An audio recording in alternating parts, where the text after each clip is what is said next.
Alrighty. I think we're here. I think we're good. I think we're in. Let's get started. Folks, it is Monday.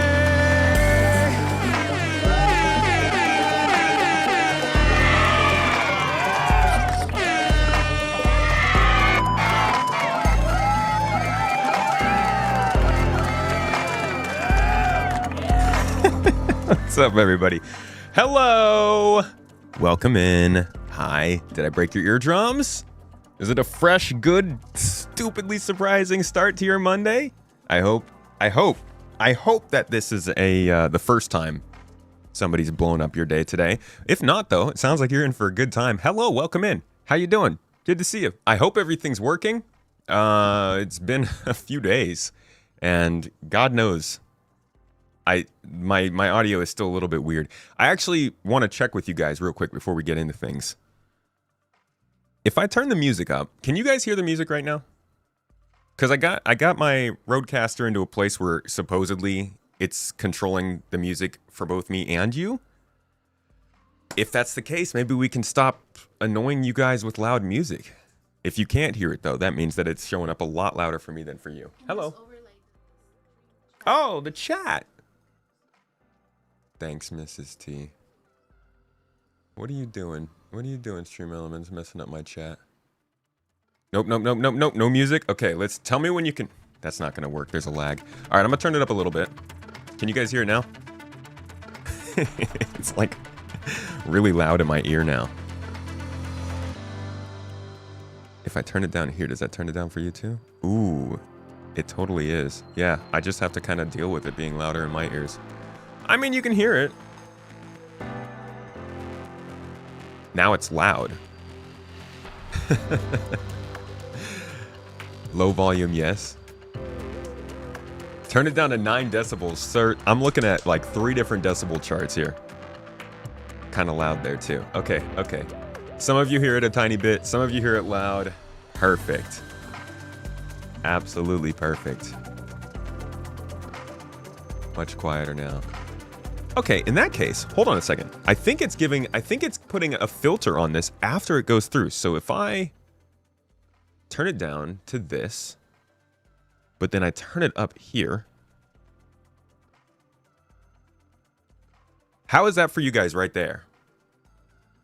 Is this like you can hear me quite well over the music, but you can still hear the music? If that's the case, I think we figured it out. I think we got it figured out. That would be sick if true. Can't hear it at all. No music. Nothing. Okay, let me turn this up a little bit more. How about now? Toast. Now we got that nice like elevator music, dude. I might just sit on this.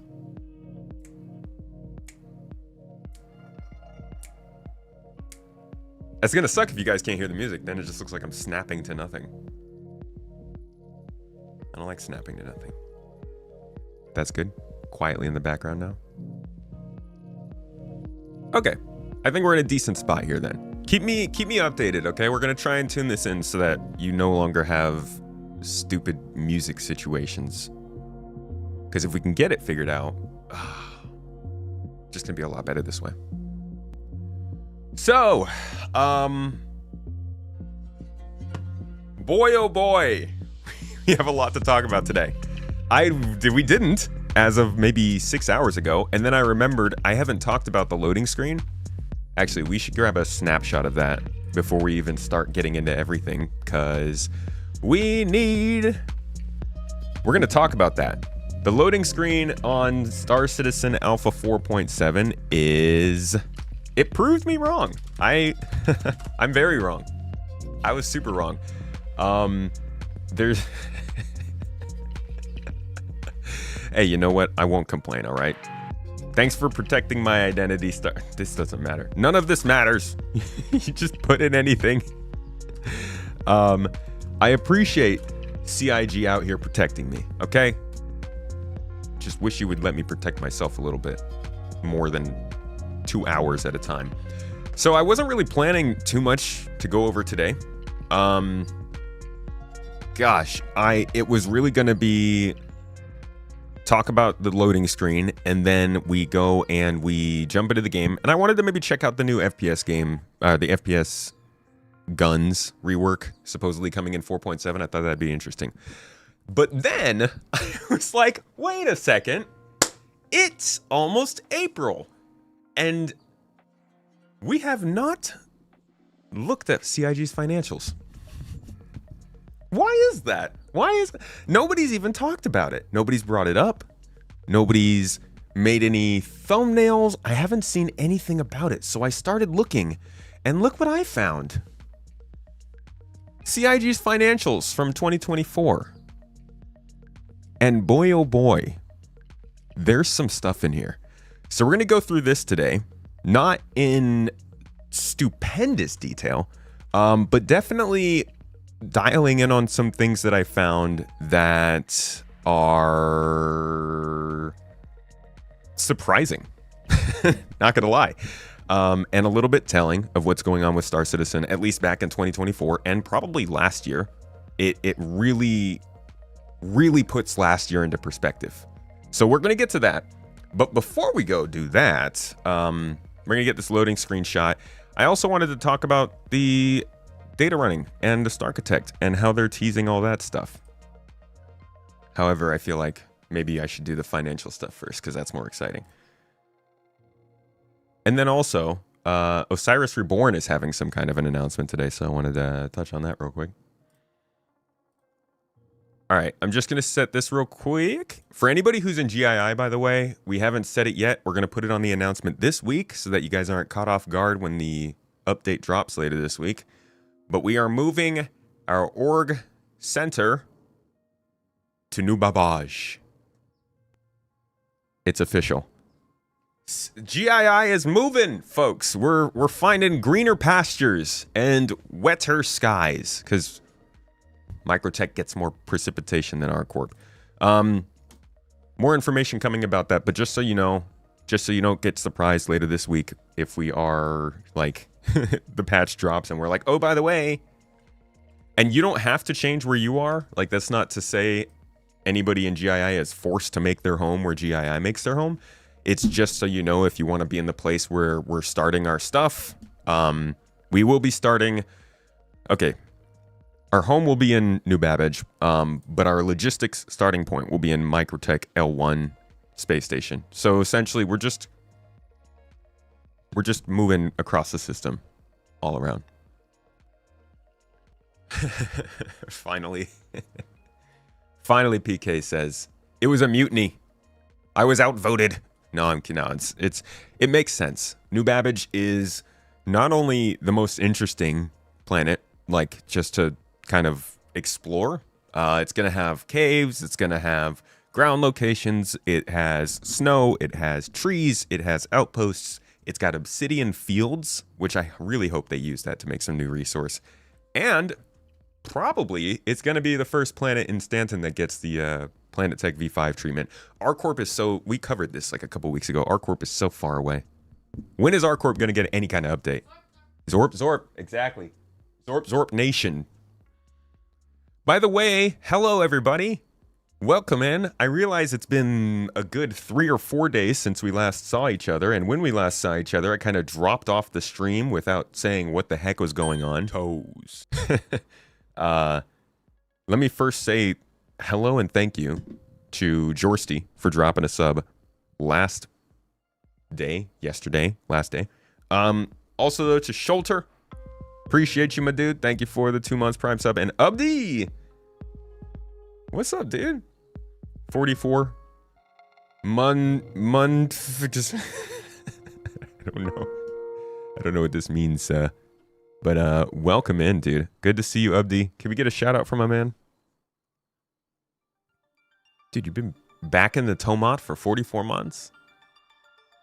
That's a play, man. That's a play. You want a detailed incident report from the internet issue. Okay.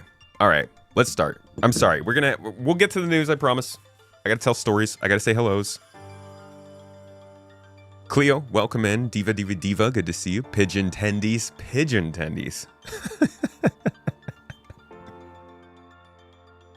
The f***, dude.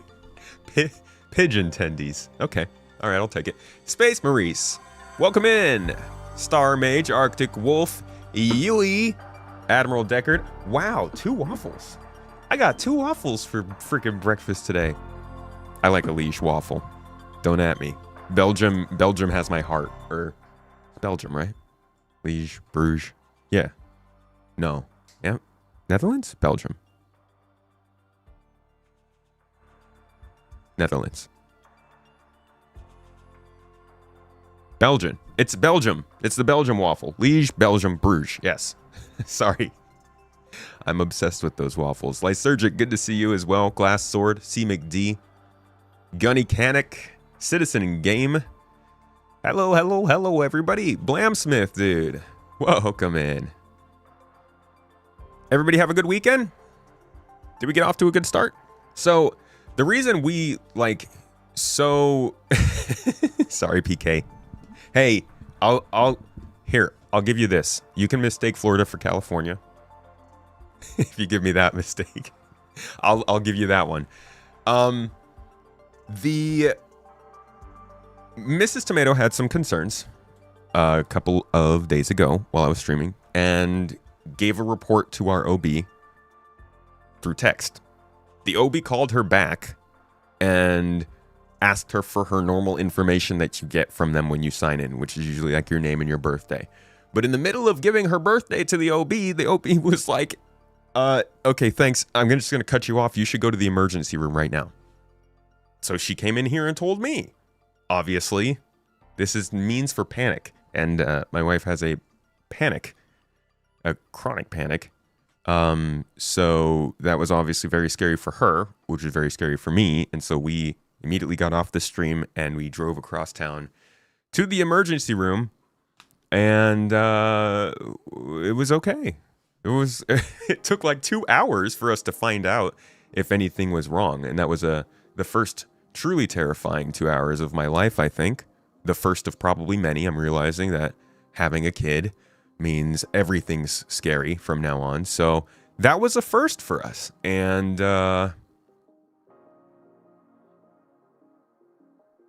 there's that Space Dad. League of Space Dads I'm joining. Holy crap. It's just like a whole bunch of different realizations, right? But yeah, glad everything is good. No immediate problems or anything to worry about at the moment. And I'm happy that we were just able to go and check up and we had the ability to do so. Thank you everybody for reaching out. A lot of kind messages of support. A lot of people I think were a little spooked by the way that we got off the stream. But everything's good. Now we're just dealing with internet problems. So the internet provider it wasn't really working over the weekend and we weren't able to stream on Saturday. They're now telling us they're going to come in today to fix it.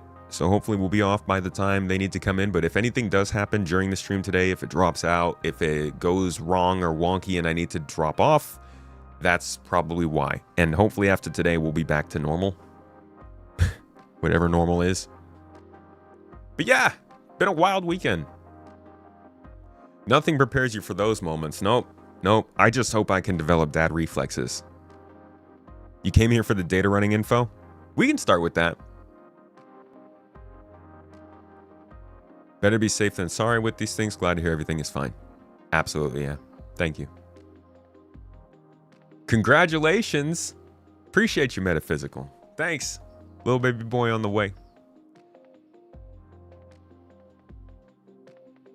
Can I start over?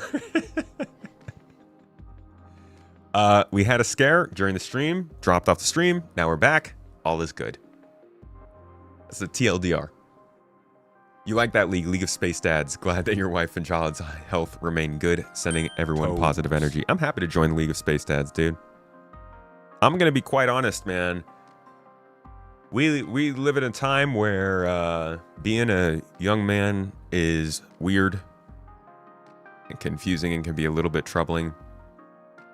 I wanted a little girl, but I am so freaking happy to be in a position to raise a little boy that can be a, like, you know, somebody who is a respectful man, you know, like doing good things, making women feel more comfortable. It's not enough of that these days, you know?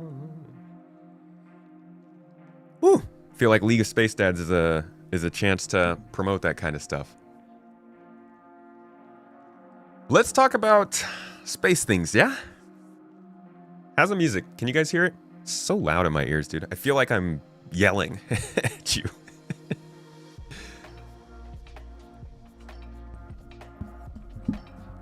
Oh, who's won the Atlas giveaway? That's a good point. Why don't we do that too? Before we get started, that way we can just coast through everything. Mrs. Tomat, do we have an Atlas giveaway winner? Can we do the draw right now? All right, bring it in. Bring it in, everybody. Hold on, I need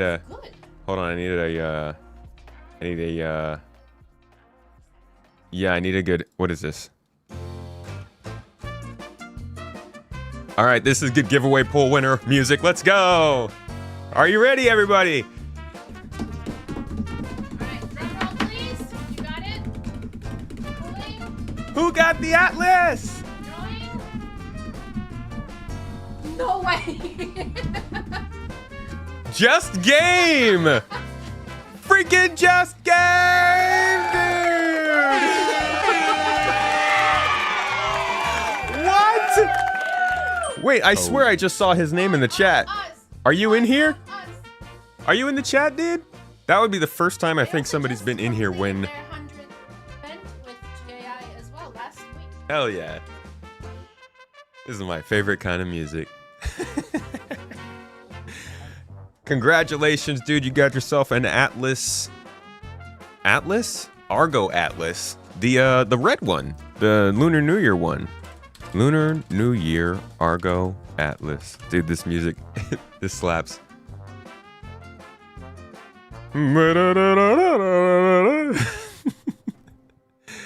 Let's see. Do we have like a picture of it anywhere? Somebody? Anybody? Isn't that a thing? Babies are in space. You can talk about them. Totally rigged. Did you cheat, bro? Did you scam us? Did you just game it? Hold on, I gotta think. Golly. All right, I'm sorry. This stream is so off the rails. Did I see Maverick?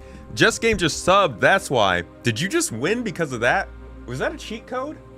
Is that some kind of hack? That's sketchy, man. We're gonna check your logs. We're gonna hack your database. You better watch out. You can't make firstborn jokes anymore. No. Maverick also though with the sub. Thank you, Ben. I appreciate you. 31 months, bro. Yeah, I don't have any. I figured it would be really easy to find the... I take it that's a little loud music. All right, forget the Atlas, guys. Let's just get into the freaking news, yeah? So the first thing that I found interesting is not really a... God dang it. Hold on. I'm on the wrong internet account. I really need to get like a third-party web browser, so I'm not using my... All right. So this tweet popped up on my little old feed this morning, and I was like, hey, I like this game. Why are you talking about this? And it turns out there's something planned for this week. Is that you just made that joke? There's something planned for this week. I mean, these are also good games. Stalker 2 is pretty cool. I don't know what Stranger from Heaven is, but The Expanse Osiris Reborn is something we are watching very closely on this channel. And I was like, hey, what is that about? So I decided to go to YouTube's, and Owlcat actually has released a video. Now, I haven't watched it. I thought I would wait to watch it with you guys, but they said something is coming. So let's see what they're going to announce this week. Reminder, a mandatory safety briefing is scheduled. Oh my god! Almost a freaking eye shot. Jesus, I'm so sorry. Somebody got me shot at the worst possible moment. I have to start over now. Astro Monkey. You dick. Reminder, a mandatory safety briefing is scheduled at 10 o'clock tomorrow. We got casualties! Time to end this.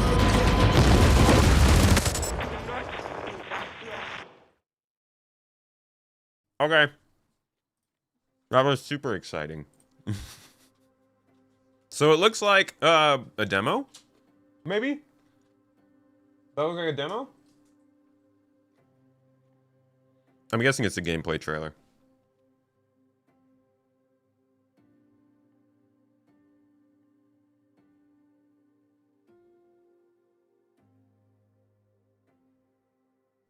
Sorry, I'm like totally eating my breakfast right now. For shame. You're old enough to know where you can protect from the boys at school or in a neighborhood. It is just as wonderful feeling to protect your sister. Always gotta be a good brother, man.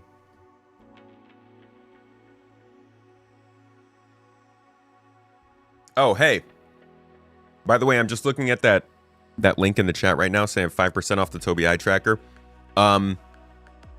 The eye tracker is actually on sale right now. So you can get it for 15% off instead of 5 if you'd like. You can still use that same link. Use tomato code. Get yourself a little eye tracking. It's pretty solid. I would, if you need to know more about it, you can check out my video. Otherwise, you can drop by when we're playing with it and see how it works. All right.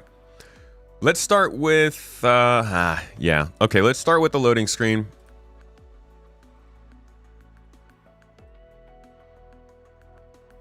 Ooh, don't I have a new program for this? I haven't gotten to try it yet. Where is that? Excalidraw. Yeah. It's told to give this one a go instead of using Paint. Open. All right, so it looks like I can just like write on this. Squares and stuff. Okay. Didn't realize you were following while being subbed on YouTube for years. Welcome in, man. You're tempted to check out Tobii, but you have so much that you have to upgrade before you can think about that. Yeah, I would say like get flight sticks first.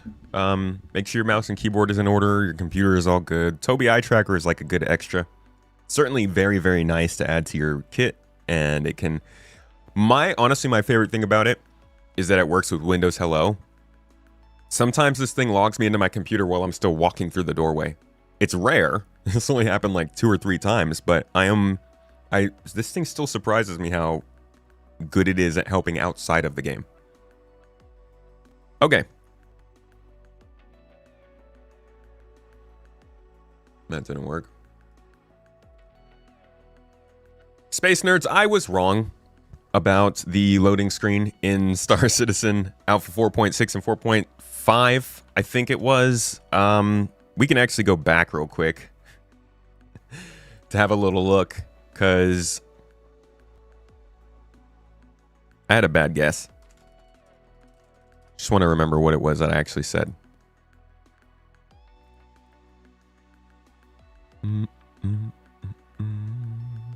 Oh, you know what? Actually, it would be here.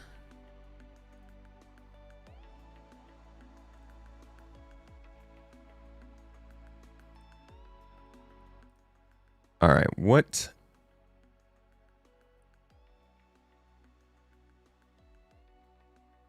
Yeah, here it is. Becoming more social. Here's my previous pitiful state of global chat, the talk from developers, the teasers, the engine updates, and the letter from the chairman. It's the loading screens that make me think this might actually be happening soon. Generally, CIG is using the loading screen prompts to advertise upcoming narrative content, features, and ships. Starting in December, we saw talk of comms systems being updated in the Star Citizen universe. We first theorized it could be something data running related, but that's less likely. Not anymore. The next update in January doubled down on the teaser, now explaining that the system is coming online and being shared across thousands in the universe. This gives a sense of urgency, of current state, of this is very present. Much like with the regen crisis being advertised in the update before it showed up, this could be the lore explanation for a more substantial and robust comm system coming online. From the Nyx terraforming to the regen technology being developed in recent years, CIG is using these lore tie-ins for feature implementations and retcons regularly, and they're using the loading screens to do it. Okay, that's enough of that. So I guessed that the loading screens from 4.5 and 4.6 were talking about comms because it was weird, right? The idea that data running was coming in was sort of strange. Now, this is the 4.7 loading screen, and you can see here that it's kind of veered off that possible path. They say, seemingly having learned nothing from the botched introduction of regen tech, Imperator Addison and her overeager administration had only just finished implementing a full overhaul of the comm network, utilizing an untested new technology to allow for instantaneous intersystem transmission, when the news broke that the recently unveiled network had experienced a massive data breach resulting in the loss of millions of credits. Not super explanatory at first, but then they go on to say, while we await the full details of the hack and the results of the advocacy's so-called investigation, the People's Alliance strongly advises that any sensitive data still be physically transported to ensure its protection. Jesus, that line is thick. Can we, whoop, just whoop, come on. Whoop. Need some kind of freaking pressure sensitivity. Yoop. There we go. Okay. So they want you to physically transport the data. This is key. We'll get to that in a second. This whole sordid episode serves as yet another reminder that while progress is necessary and inevitable, it must be tempered by measured reason. This might also be a subliminal message to the Star Citizen backers. But clearly this is no longer about the comms system. I talked about this with 10 Pound 42 on the podcast over the weekend, and we both were kind of thinking they feel like it feels like they messaged something in their earlier loading screens, and then when we all went completely the wrong direction with it, maybe now they're making it more obvious. Maybe this was always the plan. I don't know, but this is making it very clear that they're talking about physically transporting things, aka data. I'm trying to find at least one other shot of a loading screen here in my gallery, but I don't think I have one. So we'll just skip that. But this is important because data running in Star Citizen is physical. Now, yes, data running is in the game. It is in the 1.0 presentation. You can see it right here. It is a listed contract type, along with vehicle transport, passenger transport, and like the other ones that we're already doing, which is mainly cargo related. There's not really a ton of official information about how data running would work. I will show you kind of the one thing that we have been supposedly told about it here.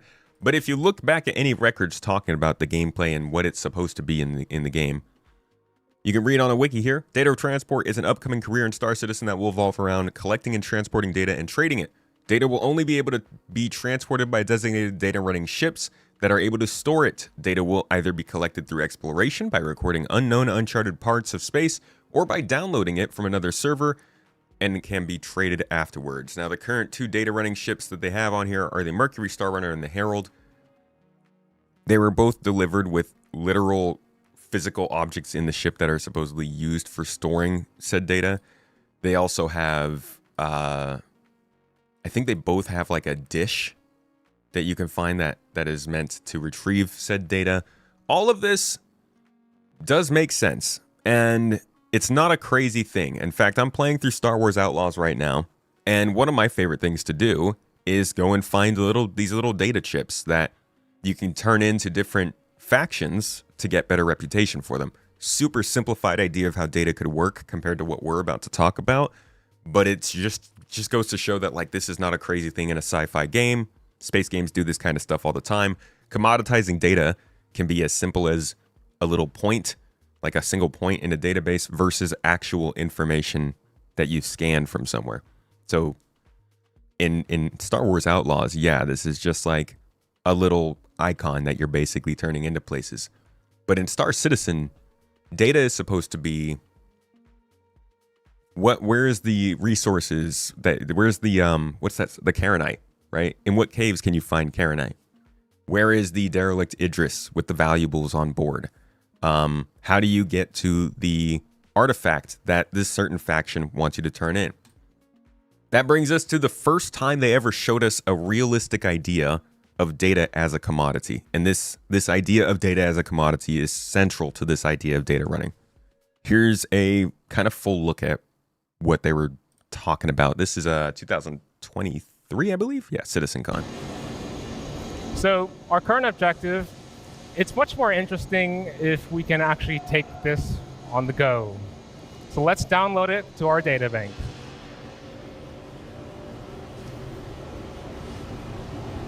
As you'll notice, we now have the representation of the environment in the upper left corner of our visor.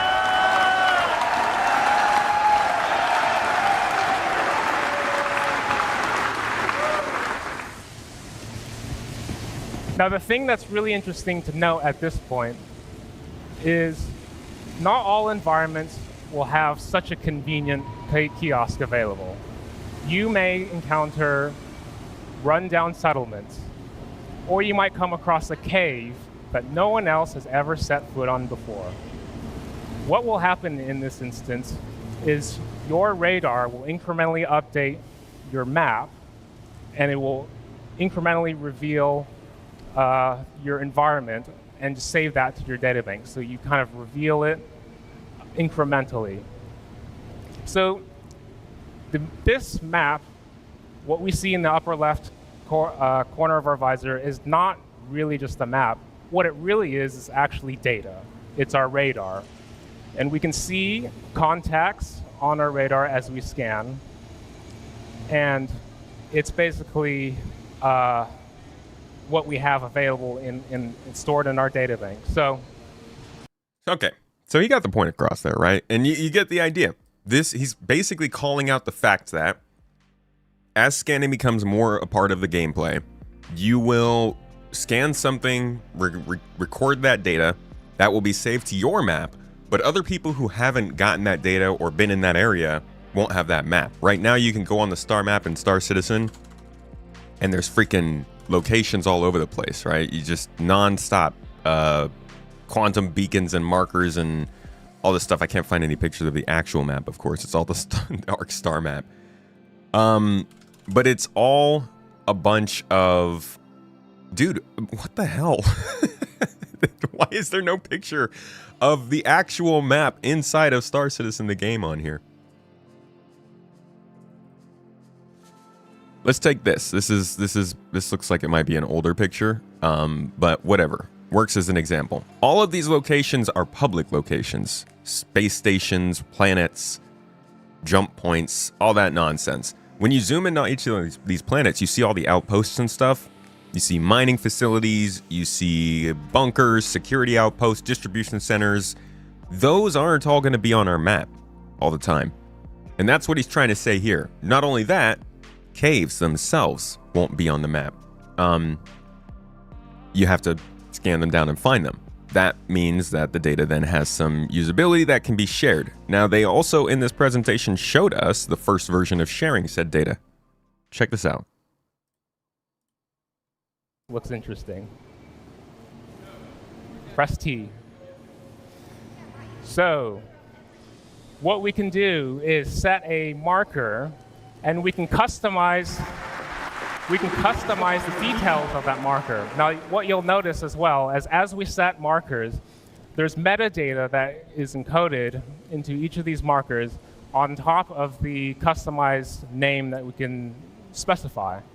So we can mark as many markers as we want in this map. And these are all saved to our data bank. And we can eventually share these markers and even sell these markers on the market. So the thing about this, we can't really talk about markers without mentioning data running. So it's been laid out. We know where data running is going. We know they're at least trying to show some signs of I mean, it's hard to say, man. You know, you wanna say the loading screens are trying to tell you what's coming up. they kind of have been telling us what's coming up. Like, they do play out. But there's a reason all of us were like, meh, this is probably talking about comm systems. It doesn't seem like data running is really in a... Like, the game doesn't seem like it's ready for data running. We don't even have FPS scanning. We haven't gotten these custom markers on the star map. The star map is awful as it is right now. I think some quality of life needs to be thrown on that first. But there's also not quite enough things to find either, which does lead us to the next part of this video, which is about Starchitect and all these things coming in. We'll get to that in a second. But all of this makes sense to describe what data running is and where it might be going and what it might be used for. It helps to add context to exploration, especially now that we can see how resources are getting more valuable with crafting coming in. But this is CIG we're talking about, you know? What are the chances they're just going to drop data running into the game in any form without us knowing about it first from a leak or a monthly report or something?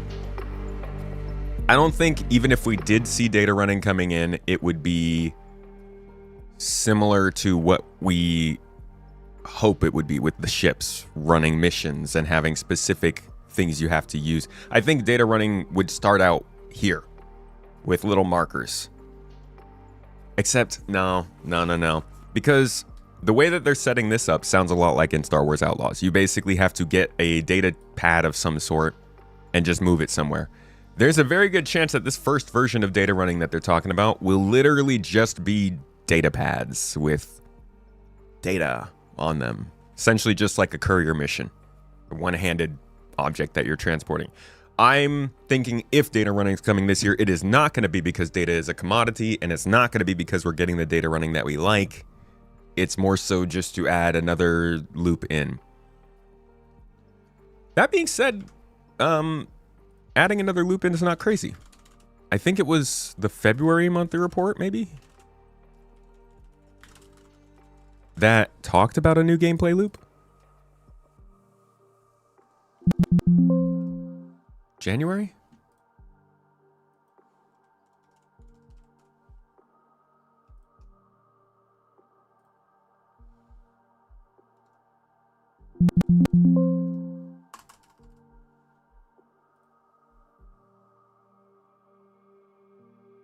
I do not remember salvage gameplay. These missions will complement existing gameplay. Let's see, we got the Siege of Oris and stuff. There was something about a new game loop. AI maybe to support a new game loop coming in.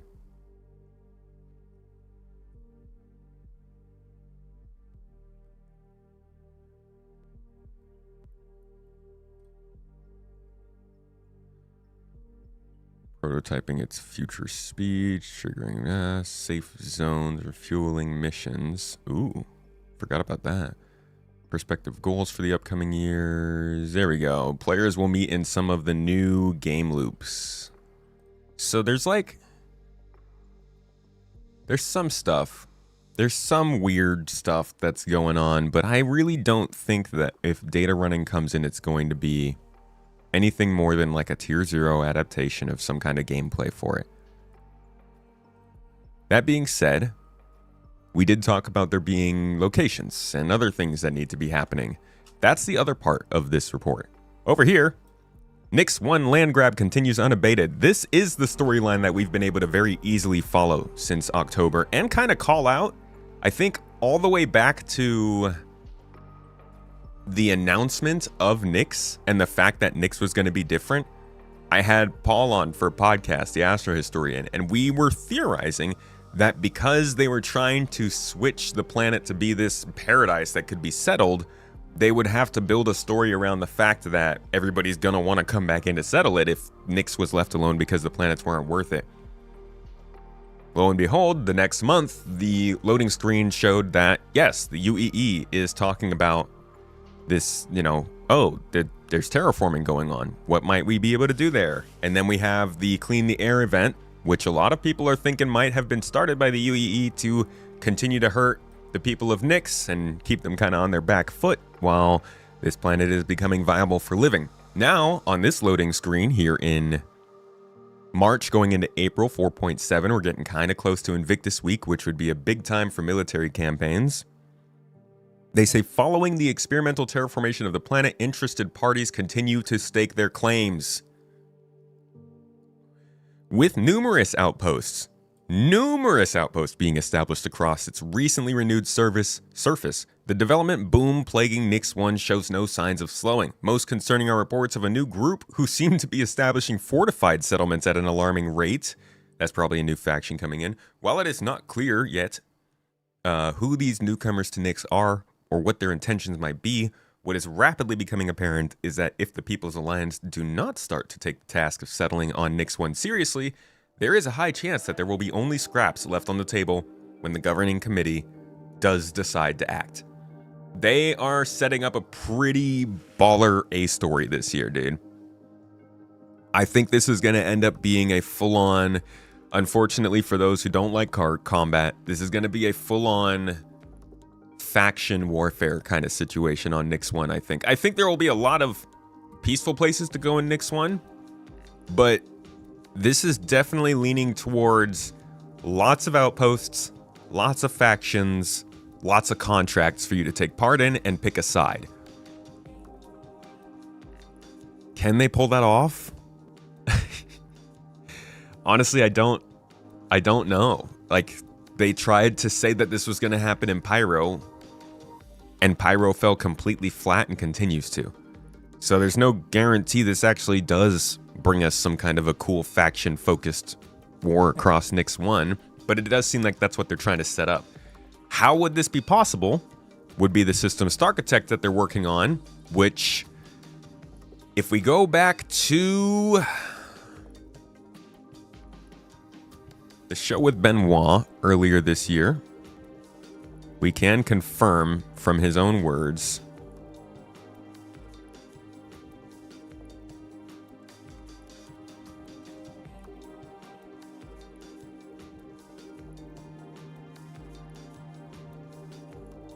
know about. Here we go. All right, check this out. So, what this is all dependent on is Nyx 1, right? This is the Planet Tech V5. For those who do not remember Planet Tech V5, I will give you a quick show of what they were showing of it.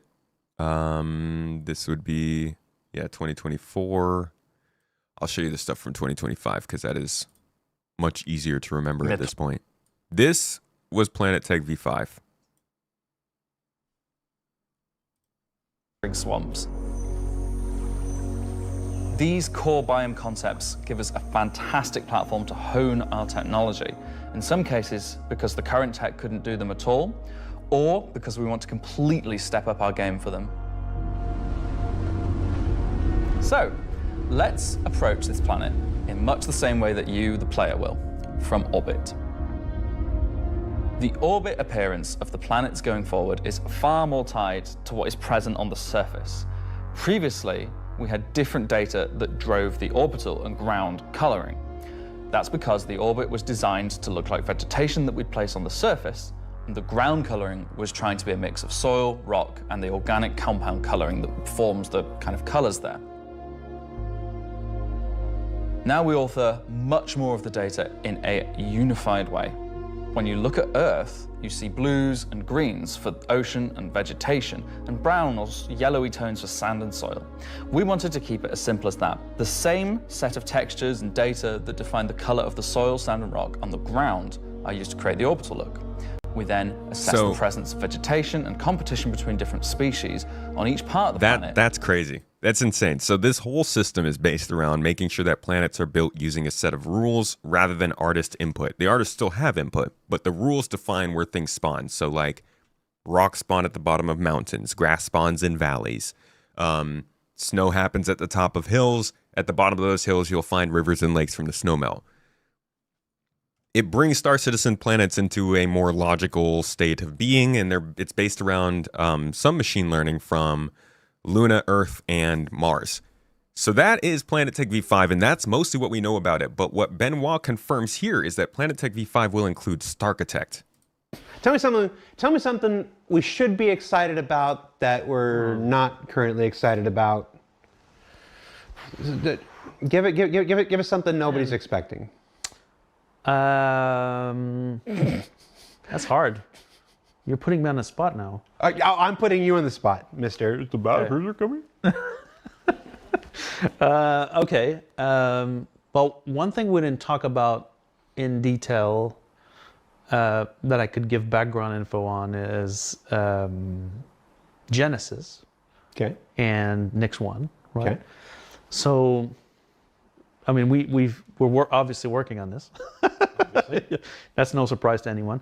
But the one thing that I'm excited about is that we've kind of conjoined development on 3 separate things in order to ship the best Nix experience that we could offer, right? And so, obviously, Genesis is part of that, and the Planet Tech that's behind it. But also, the Starchitect work. And so, for those who don't know, Starchitect is a way for us to be smarter about building planets and the human populations that are on them. So, settlements, buildings, distro centers, LZs, name it, right? So, historically, we've placed that by hand. And so, Starchitect is a way for us to give designers control over the planetary scale of how these are distributed. And it's a fairly fundamental change to how the game is made. Yeah, it's actually one of the craziest changes, I think. It's still one that I'm waiting to see proved.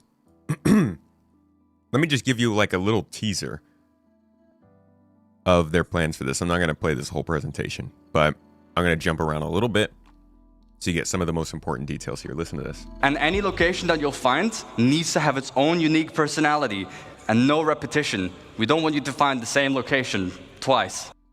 You know, that's not going to happen. This also means that this is your exploration and your findings. So when you go out there and explore with your Carrack or with your Corsair, is that whatever you find, you can share with your orgs or with your friends. As for that density, if you fly down to the planet, we want you to find something, let's say, every 100 clicks. But also improve the mission experience. So when you stay more on the planet, you're more immersed and you go from location to location. Just keep going. They want you to spend most of your, or not most of your time. They really want people to spend a lot of time in one place. I think this handles a couple different issues that they have. First is people don't like quantum travel, right? Quantum travel exists because the game needs scale or else it doesn't feel consequential to actually go anywhere. At the same time, you need both gameplay to do in quantum travel and also enough gameplay in one place that you don't have to quantum travel constantly to do every single outpost. So they want people to stay on the same planet or at least in the same planetary system to do all of their contracts and stuff. I think this is a big part of that. But it also helps with, actually, I'll let him tell that. Bunkers and distribution centers. The richer the data, the richer these locations will be. Secondly, they all have a function. We've got mining for our mining outposts, farming for the farmsteads, or just places where people live. The function of the place will define the way the place looks as well, and its form. And last but not least, the people as well, the faction and their loadouts. We've got lawful people, like the new Citizens for Prosperity in Pyro, unlawful, such as Xenofred, and sometimes not even no one. And the place needs to look a bit, derelict. In different places, you'll find different people. Yeah, so that's the other side of things. Like the factions that we all know don't really exist that well. The ground outposts in the game right now are pretty bad. Partially because, Jesus, that's hot tea, dude. Look at this. Can you guys see that steam? No, you really can't. The ground outposts aren't great. They're not super intuitive. They don't have their own meanings and reason for being. They don't really tell a story. So this whole thing is going to have to rework how their ground stuff is working. And I don't know. I'm excited for this system. I think it's going to be really cool, but I really got to see this in actual practice. We want to make sure it really feels like people have built their lives here. So let's talk about Okay, here is the crazy part. This is kind of the nuts part of Starchitect. Distribution centers. So to hit that bit of our benchmark, we make sure that locations are near each other and group them together. The effect it gives is a fully developed landscape with vistas and points of interest all over. And we group them together in what we like to call a cluster, like this one, that has 13 locations. Let's talk about clusters. Clustering means generating locations near other locations. So, for example, if you find a distribution center, just like in the verse currently, I would find forward operating bases next to them.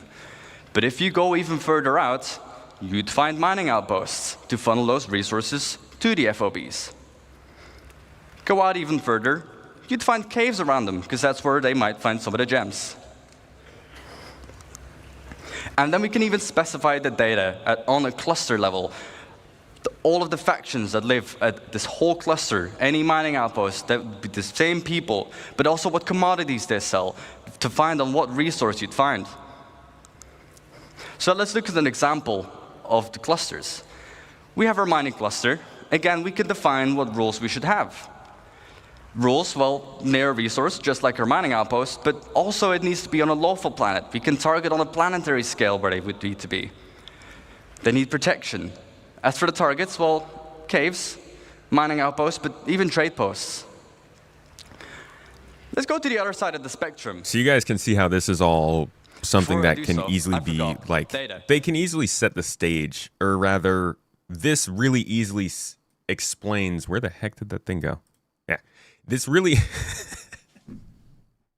what am I even doing on this page? It's my first time, okay? I don't draw much. This really easily explains this whole idea of the big, where is it? The booming development boom. Like, kind of reeks of, we're setting down a bunch of clusters of outposts and industrial and all that kind of stuff.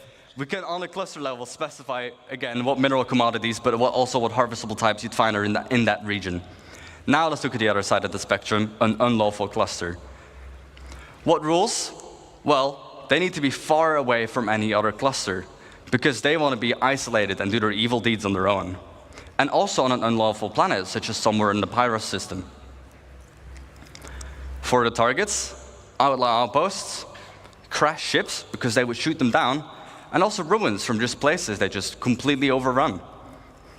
The data on this one, you'd find specific loadouts, and they'll be using weapons that you wouldn't find any in other legal system. And these weapons will be sold at the shops in these regions.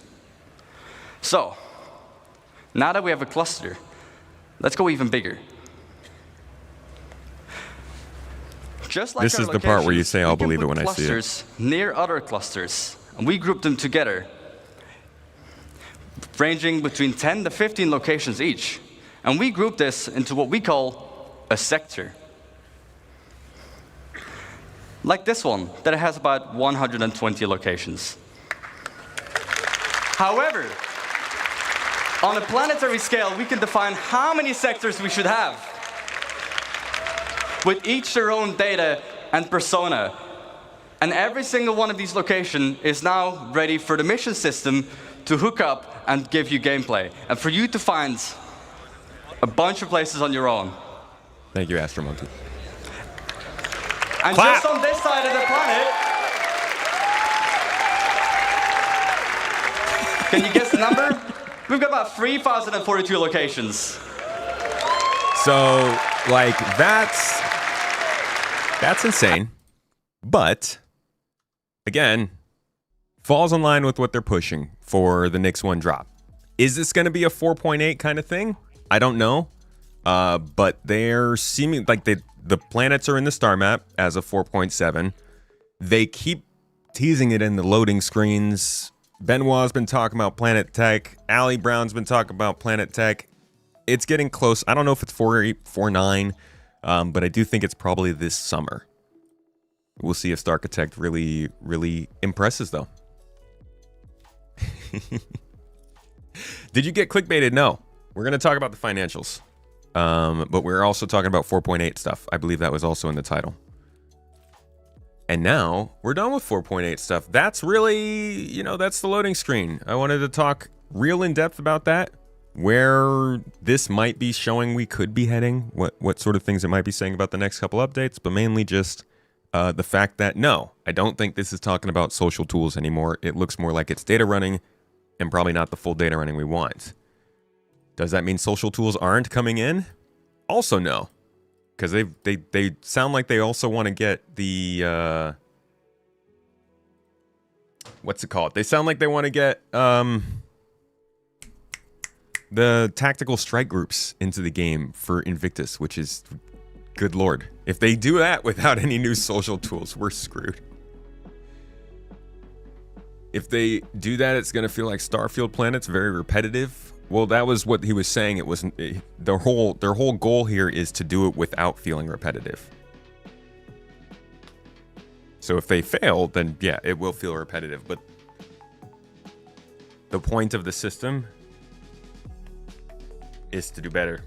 We'll see. All right, so it's time to start talk about the financials. It's just this tea is so hot, I can't put the top on. Took the top off, now I can't get it back on, you know? One of those days.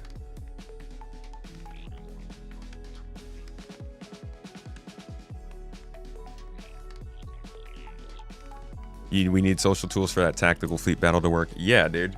It's going to be crazy if they do that without it. Also, that means it's not going to be instanced. Which, like, dude. Not instanced. No new social tool updates. It's just going to be the same as every other hotspot.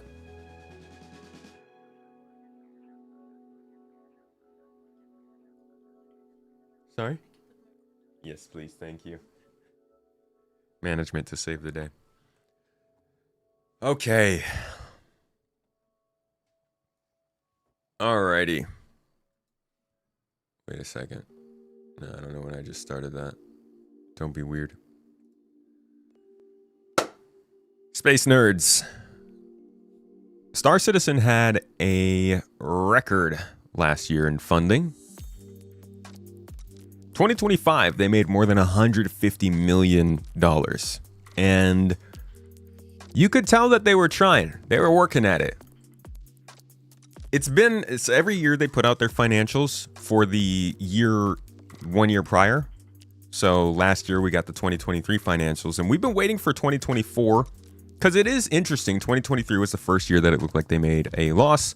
It was the peak funding year until last year. So that dip in 2024 had people wondering. And just in general, the financials of Star Citizen are always kind of interesting to folks, I think, especially from the outside.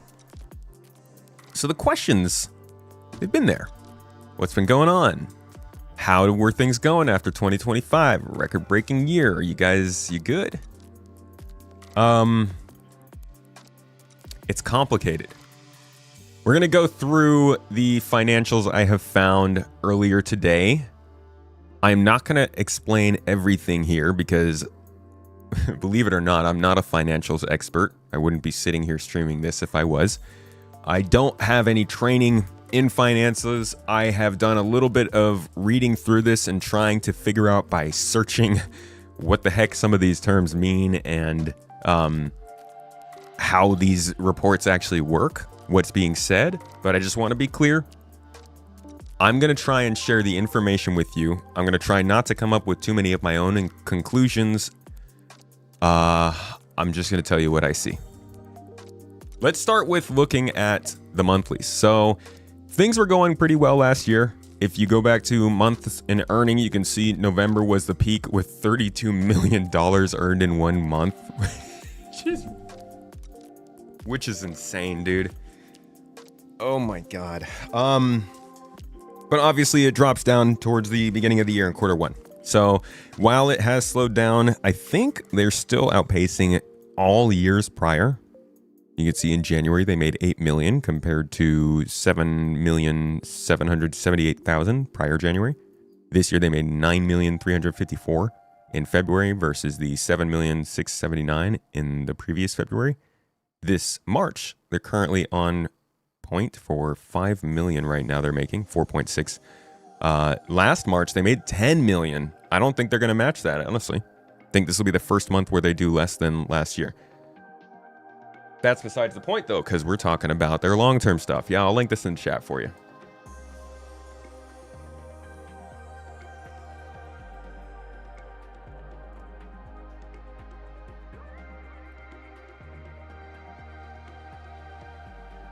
Okay. Now, this was the first thing that I saw that it actually kind of surprised me that this was here. I didn't realize people already knew about this. Where's the freaking volume on this? So, a couple folks found this on Reddit last year that actually in 2025 there was a new loan in Star Citizen.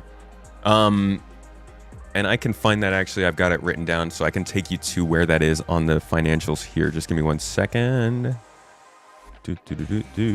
Note 25.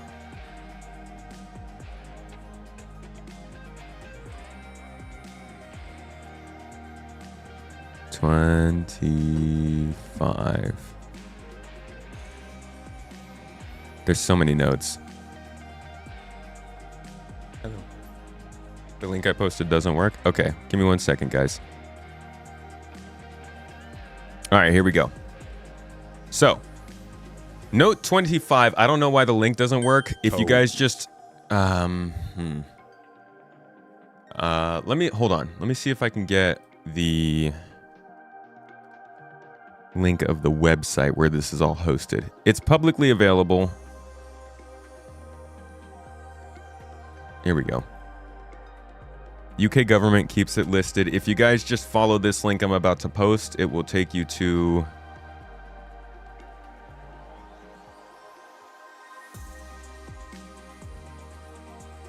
What are my famous last words?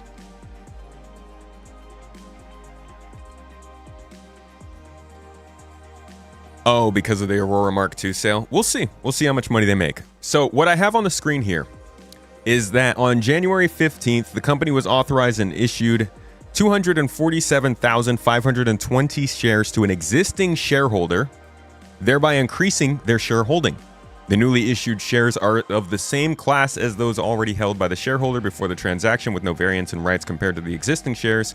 This insurance does not impact the financial position as of 31st December 2024.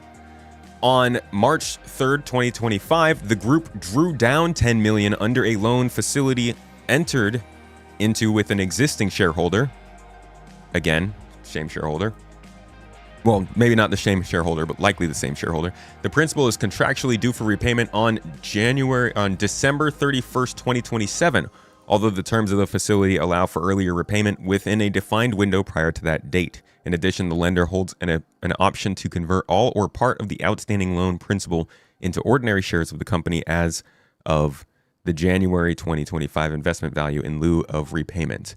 Okay, so I am not an expert here, but of the notes and from what I've really been kind of trying to figure out and from what people have been saying here, this was another loan. Now, what I think was kind of backwards here was they said it was a loan to the shareholders. However, it's drawn down by the group. So this is another 10 million going into Star Citizen last year from an existing shareholder. Now, we obviously don't have names there, but I'm thinking likely the shareholder is the same one who's been putting some money into Star Citizen already. The Calders have invested, I want to say, 80 million into Star Citizen. This is already well known and has been reported on multiple times by multiple people. 10% of the company at 46 million was their investment first back in, I think, 2018. But then in March of 2020, they made a second investment of 17.25 million, bringing them up to 63.25. Now there was an there's a lot of details here that I'm going to skip over on this one, but basically they've now put another 10 million in. That's not like likely the Calders. Again, my conclusion, it is not fact, it's not put down here. But I think it is worth noting that, loans are being made. Who knows why? company freaking financials are incredibly important, but there was a lot going on last year.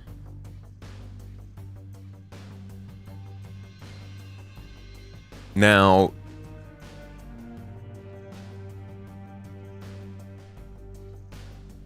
let's see. There's another note here that is worth noting importantly. Cash and money. And how is CIG doing?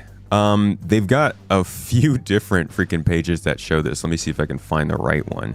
So there's CIG the group and there's CIG the company. And it's really complicated the way that they're handling the finances. Well, not really complicated, but complicated enough that you have to understand the group and the company as two different things. So here's the group's cash flow. Yeah, this is the company. No, sorry. I'm still too low. Got to keep going up. Group statements. Group statement of comprehensive income. Group statement of financial position. Company statement of... Okay, so this is the group statement of financial position. This is everything that the company has. This is including... Dude, I freaking hate this sound on this song. Sorry. They are not publicly trading. No. Private companies can be invested in. So this is but private companies can be invested in and they're still sharing their investments. Like, you don't have to share your investments as a private company. I think in the UK, there are certain laws that require you to. In America, it's a little more lenient. But they do report it to the UK government every year. Now, the important numbers on this screen that we're looking at are the current assets, which there are many. You see it totals up to 46 million here in 2024 versus 4 million in 2025. Total assets less current liabilities, 46 million versus in 2023, 45 million. Net assets, they are at 34 million versus in 2023, 33 million. So total equity, they have 34 million in equity, not necessarily cash, versus 33 million in 2023. If you do go to their cash though, you will see that they currently have 5 million at the end of the year in the bank. So right now they've got $5 million of cash on hand compared to 13 million in 2020. Well, no, sorry, not right now. Not right now. This is at the end of 2024. I'm very sorry. I'm getting my timelines mixed up. Keep in mind, this would be right before we started this big 2025 push, right? With this huge funding drive. They had 5 million left in the bank from 13 million. So they had spent a little bit more and ended up a little bit closer to even. Now, if we go back up to the company statement of financial position, this is just the company in the UK, in Manchester. You can see here that they have 26 million in current assets, but they have $61 million due to creditors, falling due within 1 year of that date. Now, the net current liabilities takes them to 32 million of liability on the Manchester office. Again, this does not include the entire group. This is just for the UK office. That totally leaves them in 20 million in the red again at that office. So that's not necessarily a bad thing, but this 61 million in liability from creditors is going to come up here in a little bit.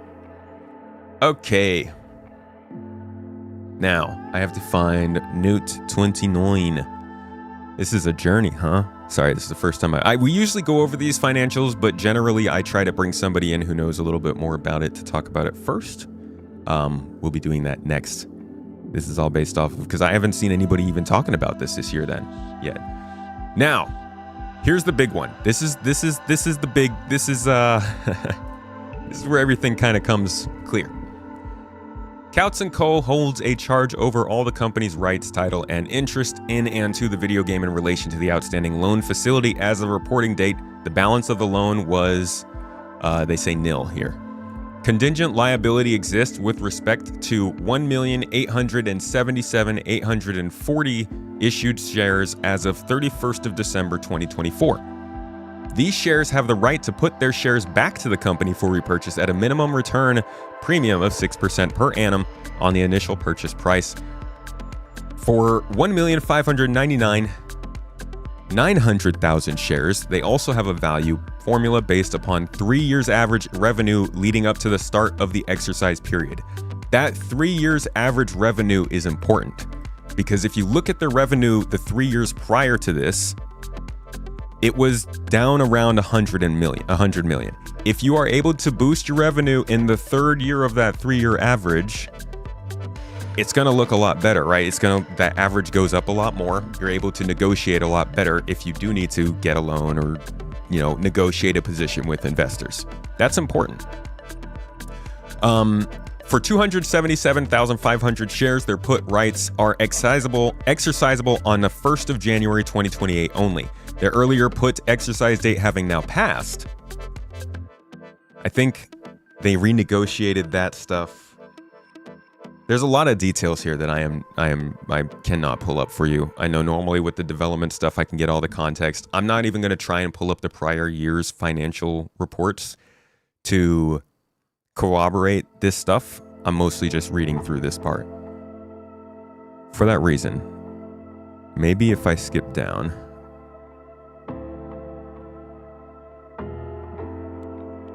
Consequentially, consistent with prior years, the company has not recognized this put option as a financial liability measured at the net present value of the expected payments. If it were to do so using the minimum return calculation value on the investment for those shares, it would generate a liability of $34.2 million at December 2024, applying a discount rate of 10%. This would rise to $71 million based upon a multiple applied to an estimate of 3 prior years' revenue leading up to the exercise date. Again, there's that 3 years prior revenue average. So basically, the liability that they owe at $34 million at the end of December could rise to $71 million based upon what's going on with their income. If they're able to get their income higher, that liability, I believe it's saying here, would be less.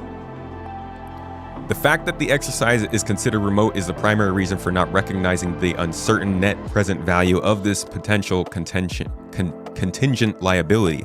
Also, given the nature of the put terms, as if exercised, the put proceeds would be payable out of available cash in excess of that required to effectively operate the business, and thus that liability would remain undischarged until such cash available cash became available.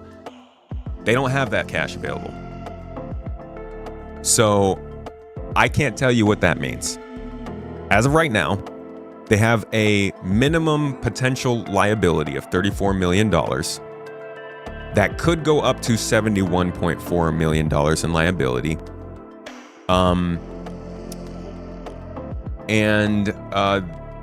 Based on the cash, they only have $5 million on hand. This is not a red alert. Okay, this is not like everything is terrible. But I think it does show that, last year was incredibly important for them. This gigantic funding year was not a mistake. That was probably super important in them building confidence in what's happening and how this business is going. And if I am not mistaken, the exercise window for this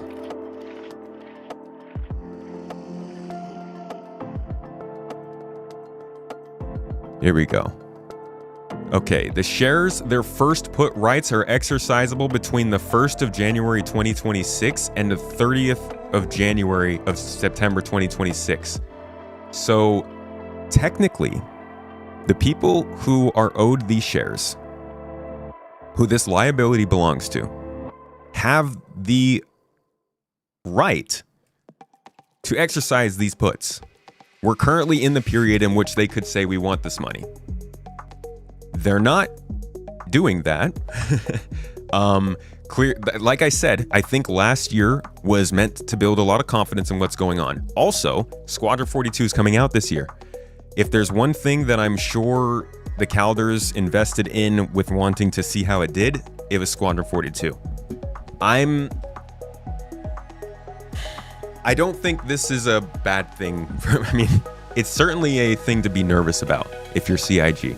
And I bet they are planning this year and doing certain things based around this possibility. But if anything, I think this goes to show just how important Squadron 42 actually is here. Because Star Citizen has proven it can make money. But it's not enough money to, like, avoid these losses. Because they're putting so much dev work into Squadron. And if Squadron does not return the impressive returns that they need for investors, then, you know, if those investors say, hey, okay, well, we want our money, that won't be good news for CIG. It's unfortunate because CIG originally started this all with the with the whole goal of not being held by investors to ship something when it needs to. But I don't think they can not ship Squadron 42 this year with this kind of situation. I hope that means that Squadron is not sacrificing quality to put out, because at this point it's been in the oven long enough. But I haven't seen anybody talking about this. After talking about this, I'm not going to try and say that I got all this exactly correct, that I know exactly what's going on. But it's pretty clear from this text that there is the potential of a $34 million liability with puts exercisable starting January 1st of 2026. And CIG currently only has, God knows where this page is, only has $5 million on hand. Those are the facts. And I think that's what we need to watch this year is, are they succeeding? Currently, they're doing fairly well. They're doing pretty good funding this year. I think they're going to be able to pass last year if they stay on this momentum, especially if they release Squadron and if Squadron's a good release. But anybody who's discounting Squadron for not having a good release because all they care about is Star Citizen, if you care about Star Citizen, you want Squadron to have a good release at this point. These private investors are a primary reason we'll have a Squadron 42 deadline. I think that their investment was always based around Squadron back in 2018 when they did it. And at that point, I think CIG had set in their minds that it needed to come out sometime between 23 and 25. Every year we go over these financials. Rather, 2 years ago we went over the financials, I think, and we could kind of see that in the way they were spending. I don't think there's much like... I think just the way of the world is literally making this their deadline. You just can't have a game this big with this much money and effort put into it, not give a return for this long. It's got to come out.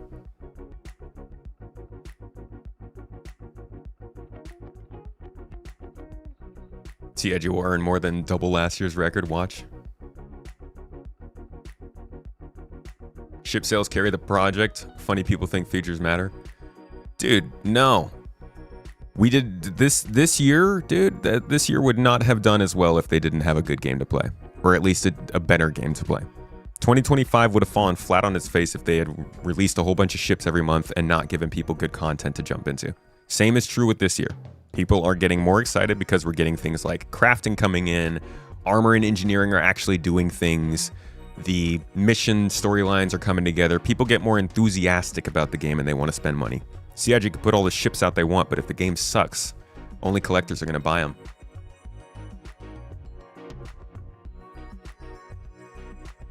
A put option is often used to protect their established position in case things go south. Like they're hedging, right? But even if it is to protect, the fact that it's exercisable right now, doesn't that show that there is a risk that they can pull that money if things go south? There have been multiple times when these options have been exercisable but haven't been. That is why they aren't worried about it. Yes, they are taking mitigating actions and maximizing revenue, but these investors they have had long-term relationships with. Yes, I agree. There's a high correlation in the jump in funding the past couple years and the game itself starting to get its legs. Also agree with that. If Squadron comes out, your sure funding would go way up. Yeah. Yeah, dude. I mean, if it's good. If it's good.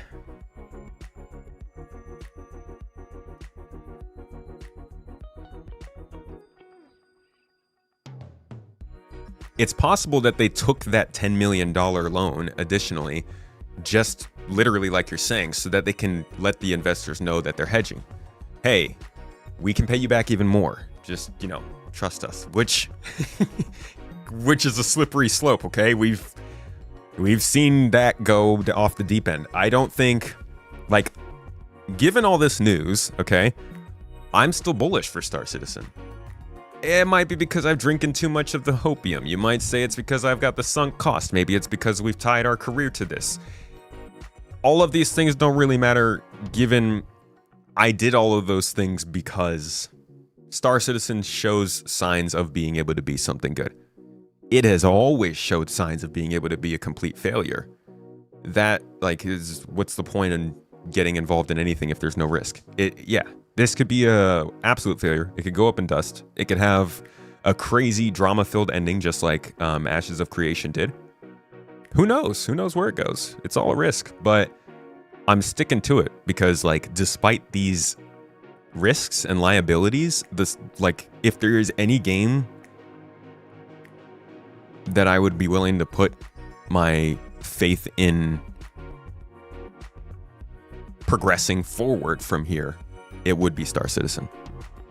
Now, that's partially because Star Citizen is only like 30-something% complete, probably. But they're going to keep progressing on it, and I actually think that the next couple of years are going to be pretty good, given the crafting, the base building that's coming in, the way they're getting storylines to actually work, and potentially Squadron 42. Have I tried running through AI? Like the Juggernaut from the X-Men? Like running through a data center? Oh, I'm the Juggernaut! I'm getting pretty good, dude. My kid's gonna love me. Problem is how many copies of Squadron they will sell. Never enough to cover for the expenses they have had developing it. Well, they don't have to cover the expenses developing it. We did that. They just have to cover the investments, which is like maximum 72 million, as they're saying here. We'll probably be more by then, but they don't have to cover the investment into the game. They got a game engine that can do that.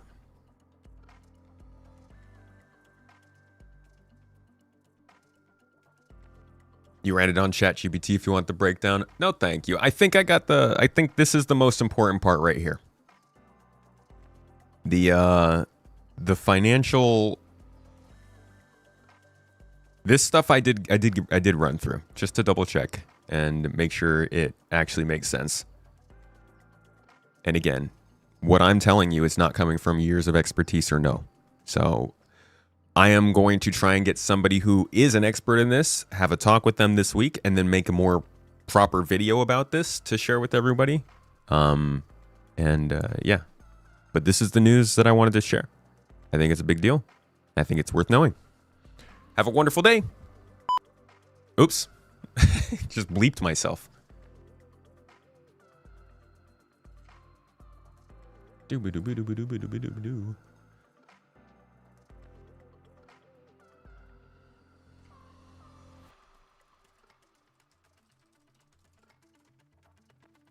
Toes.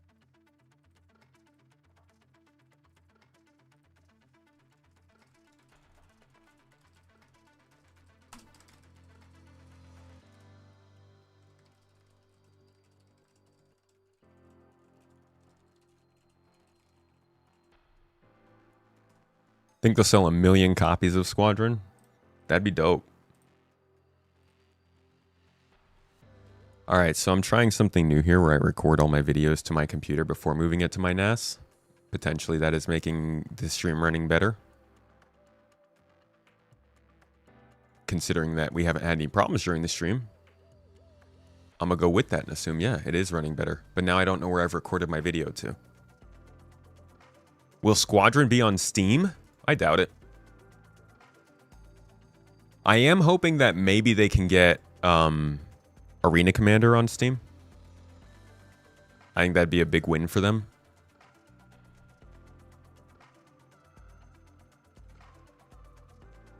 Whoa. 2026. 3. Oh man, this is confusing. 9:44. Sorry, y'all. This is 10:17. 26. That must be it. Loading.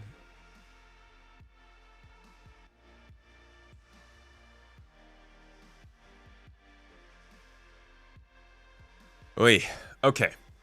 So, what do you guys think? Eve, Star Atlas, Starfield, Elite are treading water. SES tripled their yearly income since 2020. They are the only one that does that. Dude, I don't... You know where I stand on this, man. Launching on Steam would hurt almost as much as it helps. Steam takes a very hefty cut of the sales off the top. Dude, I think if you just put freaking Arena Commander for free on Steam, people will play that and get drawn to Star Citizen on its own launcher. What price will they ask for Squadron? Set it high and you lose the outsiders. Set it low and it will take a long time for a return on investment. I'm thinking $60. $60 if they're looking for the sweet spot, but they might do 70.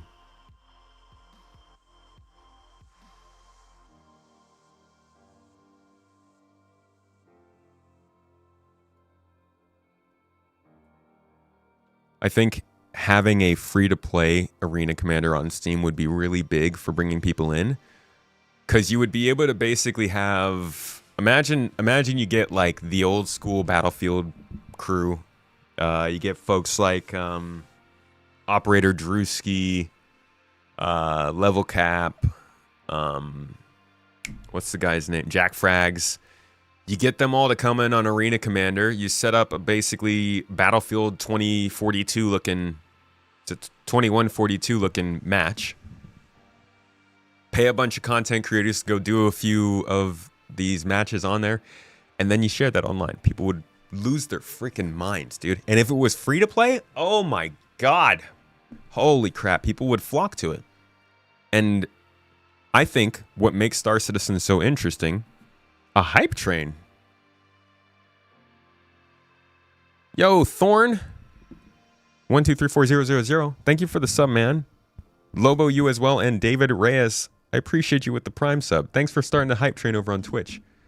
And I think the coolest part about Star Citizen is that it's kind of like the sci-fi game that you were always playing as a kid, but you never got to go and see all the cool stuff in the backdrop that they were using for art.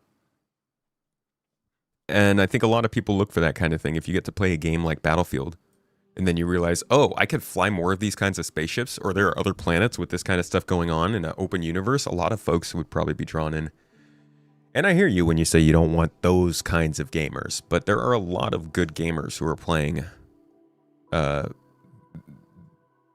are a lot of, for lack of a better word, mature gamers who are playing games that you might not assume to be mature.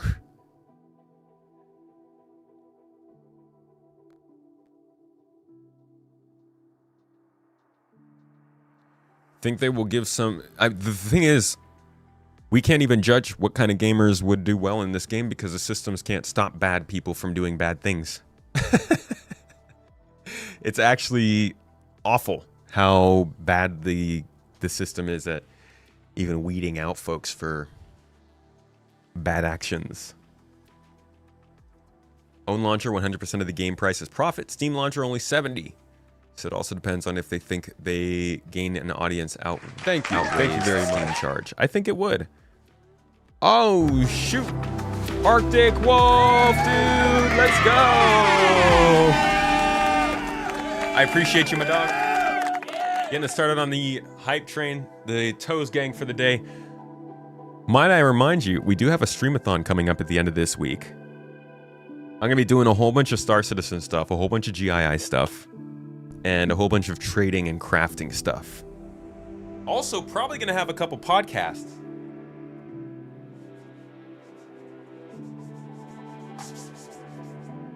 The toes board lives again.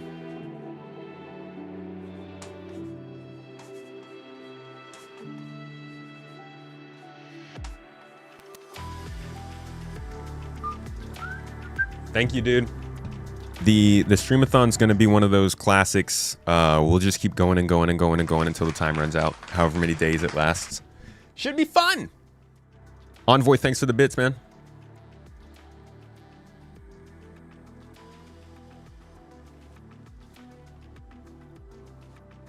Ooh, crap, I'm an idiot.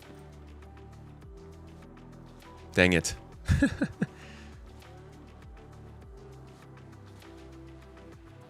You feel 3 systems is a fine starting point? Oh, I mean more like security and reputation and stuff like that, not star systems.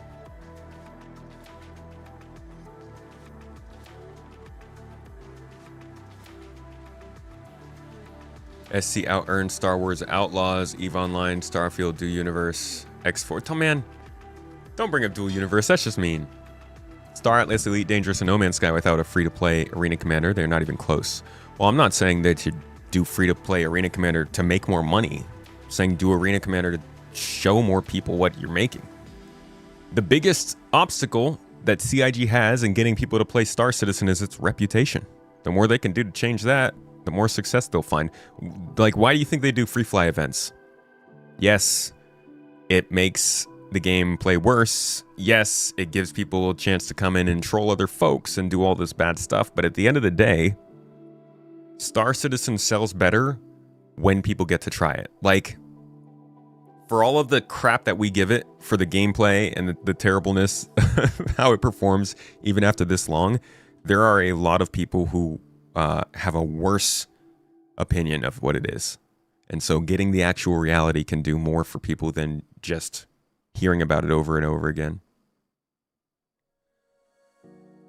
In your perfect world, you think CIG doing their own announcement stream for Squadron at Invictus launch week and then go into a massive public view with Summer Games Fest? That would be a cool move.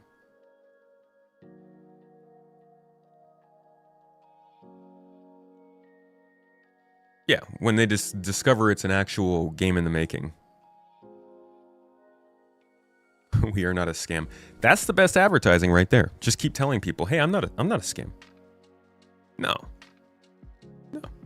I won't rip you off. Has it been said when this week 4.7 is going out? Well, I think I heard there was a launch release candidate. Let me double check that.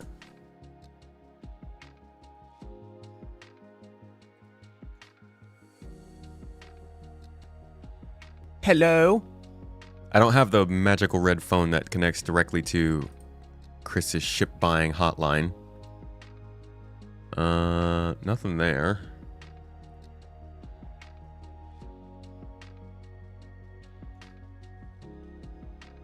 We are currently putting together so it looks like there's no knowing what day it might show up, but they are working on release candidates, so it could be anytime in the next few days.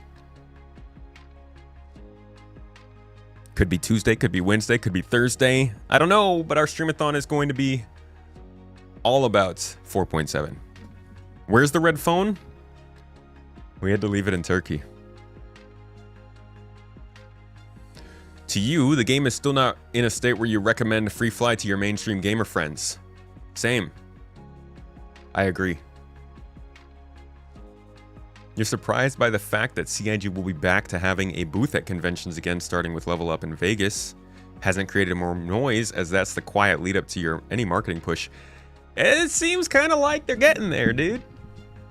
It seems like they're gearing up.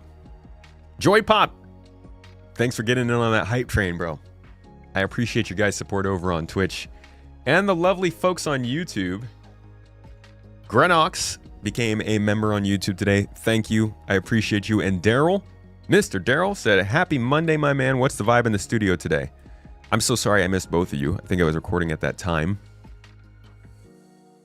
Hope you're still in here in chat, having a lovely day. The studio's actually, dude, it's not blazing hot this week, so I can wear this and I'm not dying. Felt like summer last week, man.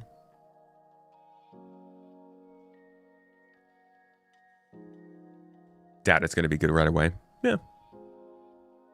You won't be able to get on Friday anyways, business trip. Like I said, we're going to be doing this streamathon as long as the chat keeps it going. So it's going to be a classic subathon. However many subs, push the time of the stream. I will do 10 hours a day, every day, until we run out of time. I'm considering starting on Thursday, maybe Friday, but I will probably be live on Friday and Saturday as well if we can keep things going. And possibly Sunday, which will be interesting because we have a org event on Sunday, or an org meeting. You guys ready to stream the whole org meeting? Thank you, Daryl. I hope you're having a good day, dude. Free flight sure has problems, but people with codes have the opportunity to get them out. Problem is, it's only influential people that get the opportunity to use them never got to get the bonus. Honestly, I don't think it's just influential people. But obviously, the more and more people are doing it, the less everybody gets their own single referral. I don't know. I find if you go to the leaderboards, it's generally people who are like paying, doing like ads and stuff. That being said, the bigger platform you have, the easier it is to get referrals out. Shout out to our folks taking all our referrals now. Do you think Star Citizen should move away from the funding model they have today, selling copies of games instead of perpetual we are still developing? No. I don't think until they have a game that's actually a full-on game, I don't think they will be able to sell enough stuff. I don't think they'll be able to sell enough to cover their funding. The only way they can look, I mean, look at these financials, bro. I'm pretty sure somewhere here it talks about where they're making all their money. If you look at all this stuff, you really can't. They need to keep selling the crowdfunding model until they can sell Squadron. See, here's the interesting part is it shows capital and profit and loss here versus reserves, I guess. Capital and profit versus reserves. Debtors, corporation tax recoverable. There's a lot of information in here that we didn't go over.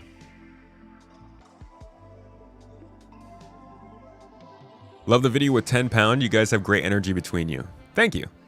We talk a lot. Like, he edits a lot of my videos.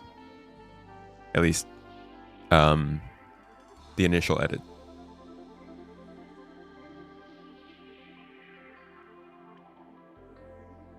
What's up, Gunto? Talks, how you doing, dude? Shout out to Brazil. 4.7 sounds like it's going live anytime in the next 3 days, dude. We could jump in and see what the current patch is looking like.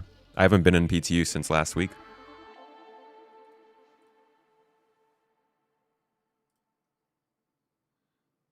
How many copies of Squadron do you think they will sell? I have no idea, man. I have no idea. I'm hoping that they can sell a couple million, but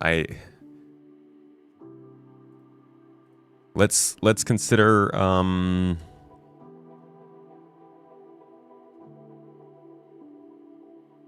it's hard to know.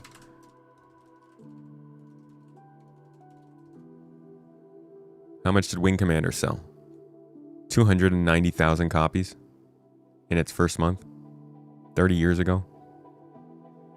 I do think that there are a lot of potential sales for Squadron. The biggest thing that could be big for Squadron is Project Helix. A lot of folks don't think that this has any water, but I do think that this could be a boon for something like Squadron 42. If the next Xbox is truly being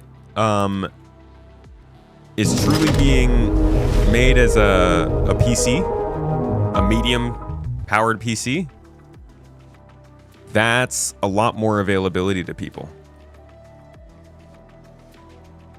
But yeah, Wing Commander made hundreds of thousands of sales. Honestly, there are a lot of PC gamers now. I think they could get a lot of sales from it.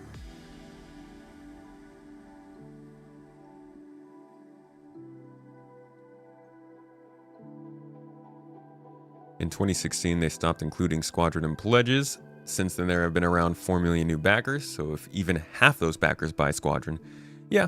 They also stopped selling Squadron like 3 years ago. Probably a good call. You think they're going to announce it at Gamescom? Oh my god, you think it's going to go to all the stores? Bro, that would be crazy. All this work to put into their own launcher and an engine and stuff, and then they just put it on all the other stores?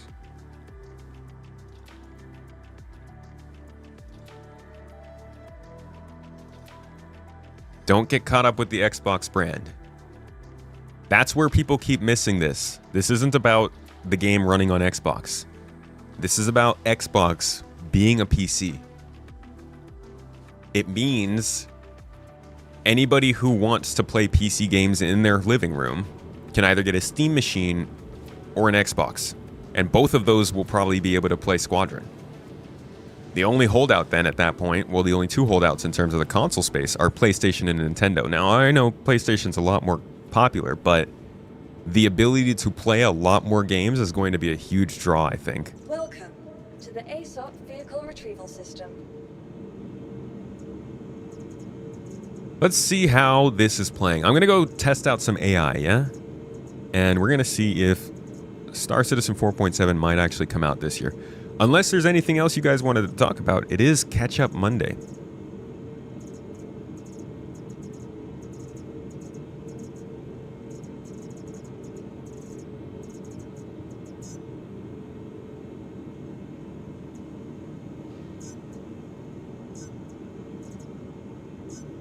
Your vehicle has been delivered to the following location. Ain't no way Xbox will run SC.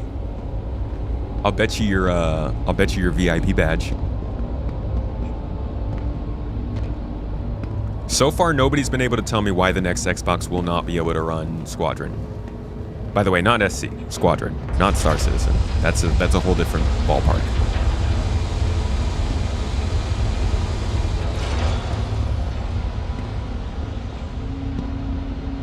So they can pay $7,900 for a Steam machine. That's an actual PC, or $1,000 to $1,200 for an Xbox PC. That is probably going to perform like garbage. Why would it perform like garbage? Have you listened to the details of what they want to do? They're creating a different version of the operating system. They're taking all of the stuff out of Windows that makes Windows Windows and leaving in just the stuff that allows them to run video games. If you have a lightweight Windows machine that can run PC games, and you have a massive conglomerate like Microsoft that can source parts, unlike probably any other tech company in the world, and build a decent PC for $1,300 to $1,500, mass producing it, well, I don't understand the conclusions people are coming to from this. This is also 3 years away, or 2 years away. I think they said it's probably launching 28 or 29. So the game itself is going to be 2 years old by then. Generally speaking, you can already use your living room TV as a computer and monitor. Biggest barrier is mouse and keyboard isn't great on a couch, and controllers are a pain to keybind. And also PC.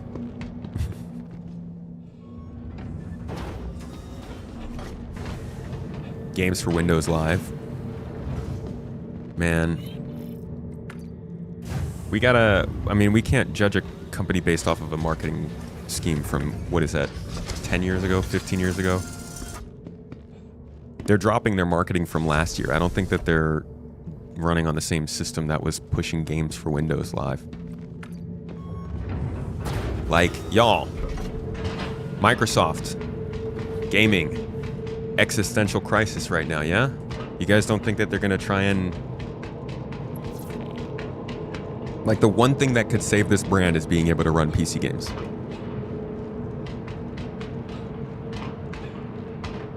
You think it'll be able to run Star Citizen?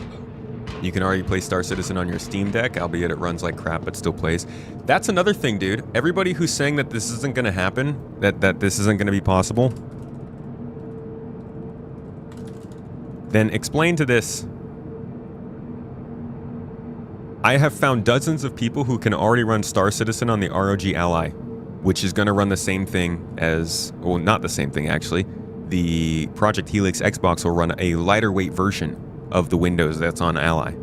So if this thing, that's a handheld, can already run Star Citizen, why would a full-on dedicated box not be able to run the single-player Squadron, guys? Make it make sense.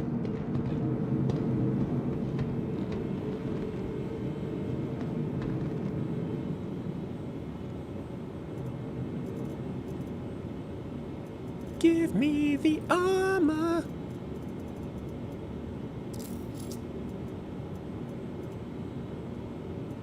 Outback Steakhouse legs. Outback Steakhouse arms.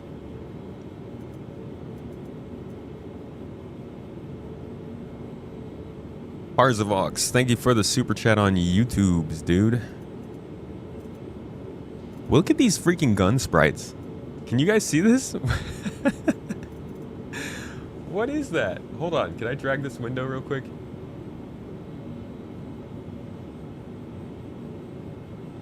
Look at the freaking... What is this? It looks like a Lego gun. They can't even render it. I want that one. Yeah, that's the new inventory is great, but it's got some problems still for sure.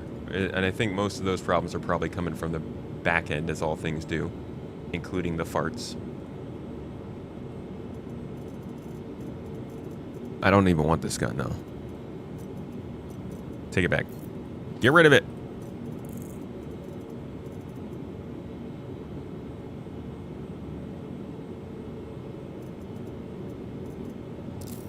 I'll just take the car now. Whatever. Should suit me well enough. I'm just trying to see if the NPCs are acting any better today, or if they're still running pretty terribly.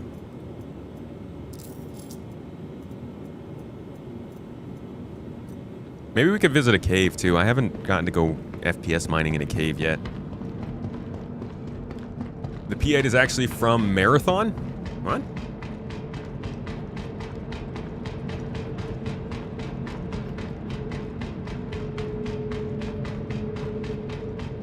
You're sure Helix can run it? It's just a bad option compared to something that's probably vastly cheaper, like a Steam machine.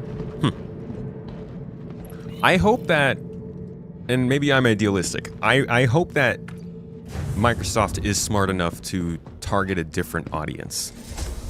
Like Pimax headset is not meant to compete with the Quest, right? It's two different markets. You can play the same thing at different levels. I do hope that Microsoft is smart enough to realize that they should be targeting a higher end, and that things like the Steam machine are going to take that lower end, and it wouldn't be much point. We shall see, though. All those billions of dollars, can they hire the smarts? A journey worth taking. Systems on.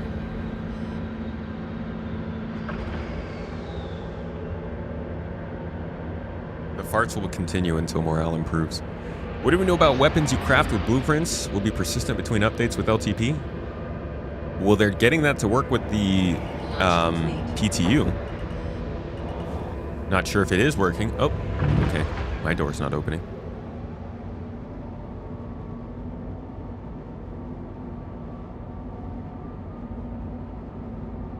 You want a Steam machine for road trip gaming? I actually held a Switch 2 for the first time yesterday. And man, it really feels better than the Switch 1. Did you guys see that Nintendo is releasing a new self-repairable Switch 2? So that you can replace your battery and like actually fix your own thing. But I hate the buts. But they're not going to release it in America or Japan because we don't want it enough. The statement was literally something along the lines of, the model will not be created for America or Japan until the audiences there are concerned enough with being able to repair. Bro, we get f***ing shafted. Oh my god, America. You just like...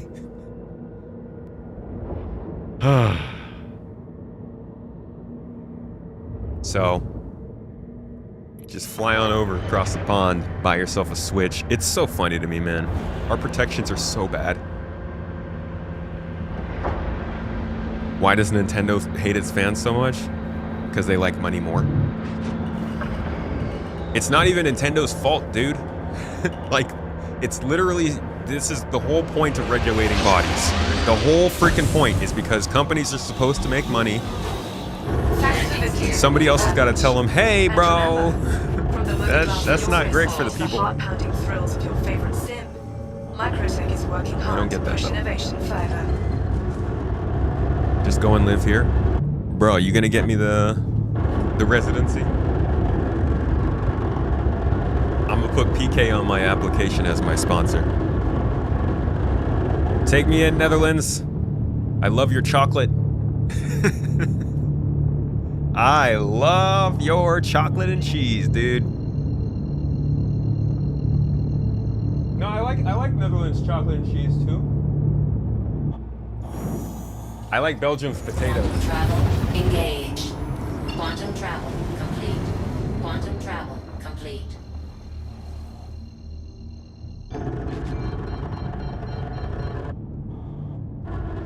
Boo-doo-boo. I mean, at some point they'll have to make it anyways.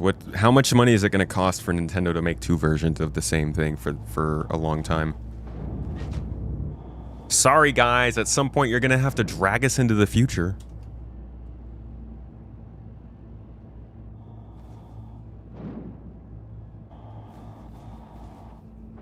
All right, I'll blame Nintendo too. They are pretty anti-consumer. I'm not gonna disagree with that. They all suck. How about that? Hear me now.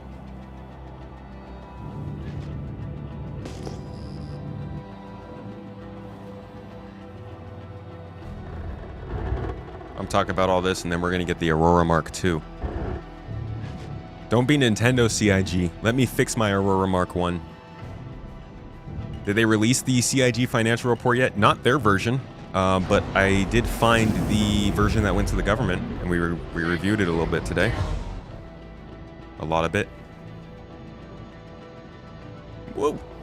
Landing complete. I actually think it's crazy that Nintendo requires you to buy another Switch in order to have multiple characters, right? In order to have... What? Oh. In order to have multiple, like, Animal Crossing characters, you have to have multiple Switches, I think. It's so crazy. Multiple islands. Yeah. Yeah, in order to have multiple islands to customize. What the hell is that? When I found that out, I was so pissed. I didn't want Animal Crossing. But that made me mad. Launch complete.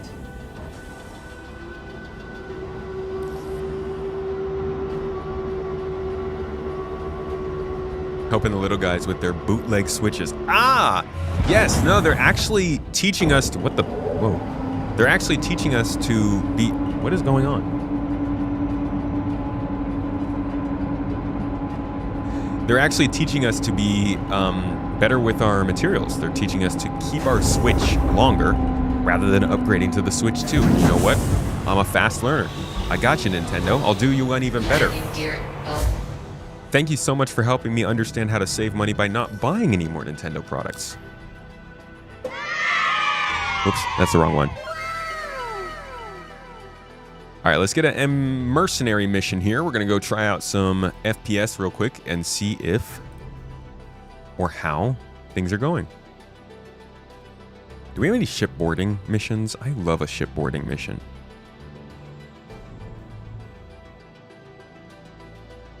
Call invasive creatures. You know what? Let's do this. I haven't done one of these in a while. How about we do this and we see if, like... Okay, wait. How do I even do it? I didn't even really read. Looking for someone able to willing to help in this effort, please refer to the guide to stance and wildlife in your journal for further information on the creatures being targeted. A client recently hired us to evaluate the environmental impact of a number of invasive creatures We're the invasive creatures. Jesus, humans. We've determined that to preserve the natural order of the region, a conscientious culling of those species is necessary. It's just so freaking human, dude. I love it. Yes. Yes, Star Citizen. All right, Guide to Stanton Wildlife. They want us to kill Copion. They just want us to kill anything, I think is the point. Sounds good. Let's go murder some animals.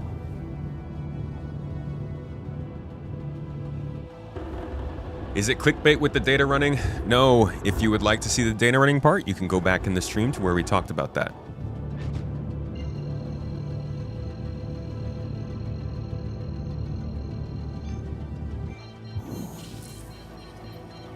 Have all the Nintendo consoles and handhelds. Engaged. Refuse to buy a Switch too. Complete. Is that out of principle, or you just don't like the console itself?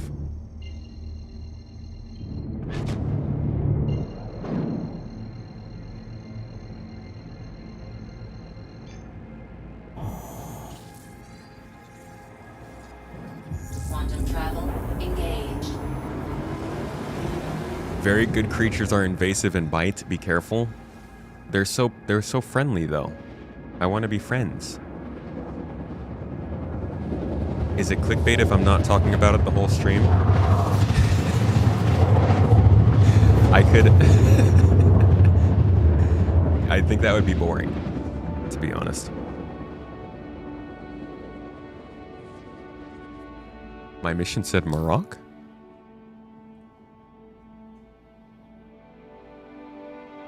Oh, it does say Morocco. Dude, you're so smart. What did I say, man? Gamers don't read.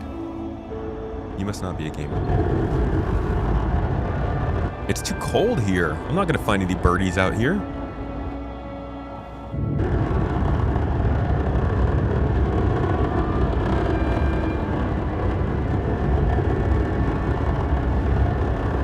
What do y'all think about CIG going back on their word about making all ships available for purchase in-game with credits occurrence eventually? Jared and I think Ben both said recently that some ships won't be available that way. I don't know if they ever said they'd all be available for purchase with credits. I know they said they'd be available in-game. But I did have the idea that, so like for instance, back during the CitizenCon 2024 presentation, I think it was, they were doing their, Richard Tyrer was talking about the 1.0 loop. Screw it. I'll just pull it up. We're doing it live!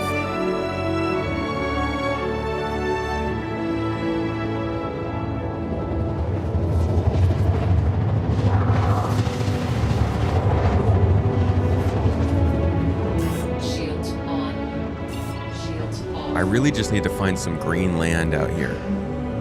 Some Greenland. This is an audio test. Oh, Jesus, dude.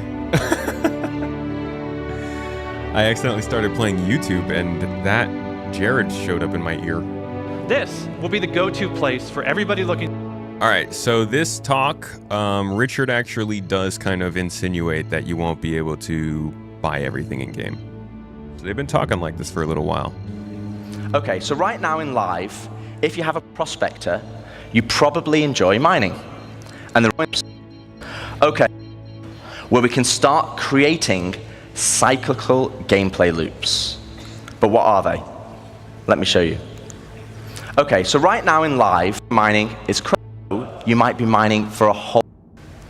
Firstly, let's oh my the God. blueprint. Okay. One. Here we go. So listen to what he says here. But let's say I really fancy acquiring a military Mark II Hornet. Let's go on a simplified journey of how I could get one. Firstly, I know I won't be able to buy it, as it's a military ship. I love how it glitched right on the most important part. He just said it there, though. Listen again. Firstly, I know I won't be able to buy it, as it's a military ship. So, like, they kind of have been leaving little breadcrumbs here and there, little signs that there are certain ships that you won't just be able to buy for whatever reason. I think they're going ideas like you can get them all in game, but some of them you have to earn, some of them you have to craft, some of them you have to get the blueprint for instead.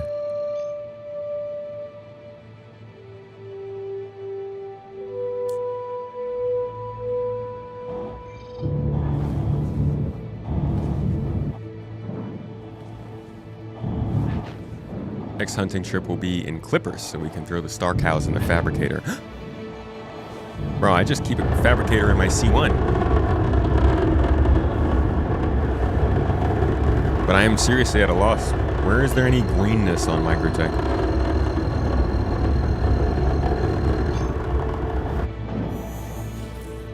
As long as you could build it, earn it through missions, or buy all ships, you don't mind. Yeah, I don't mind that I can't buy a certain thing as long as there's a way to get it. But I don't think that whatever Jared and Ben were saying recently was that there will just be not ships you can get. The AMD one and the Intel one, I think those are the only two that are going to be limited. Quantum travel engaged. Show me green. Show me the green. Give me the money. I can't tell if that's water. No, yeah, I think that's all water, dude. Where the heck is the... Shields on. Quantum travel complete. Stupid Microtech. Shields on. Just a ball of snow.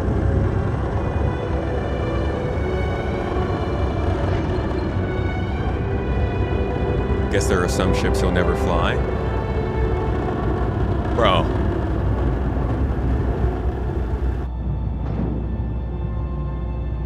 Genuine question, does anybody in chat think they're gonna fly every ship in this game? Honestly, I don't.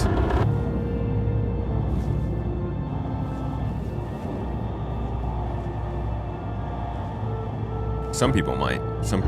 Y'all are better pilots than me. I have an excuse. Why do you fly away from the green and then complain about there not being green? Because I was in orbit. I'm trying to get closer to the planet.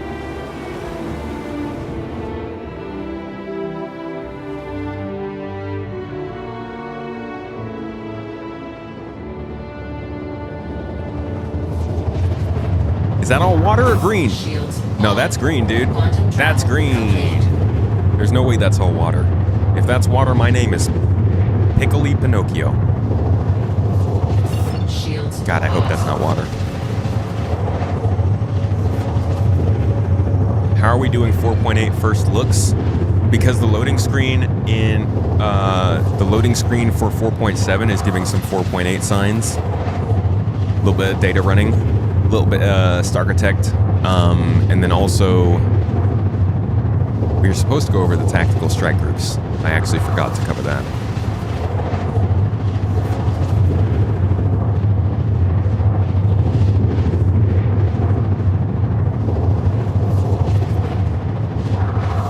You're an industrialist, so no, you're gonna try to fly those which are for your craft.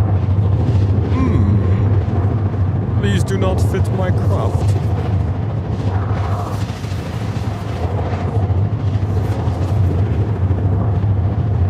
See how freaking long you have to fly when you do it like this? Shields off. Ah, spaceship, shut up. Making unnecessary noises.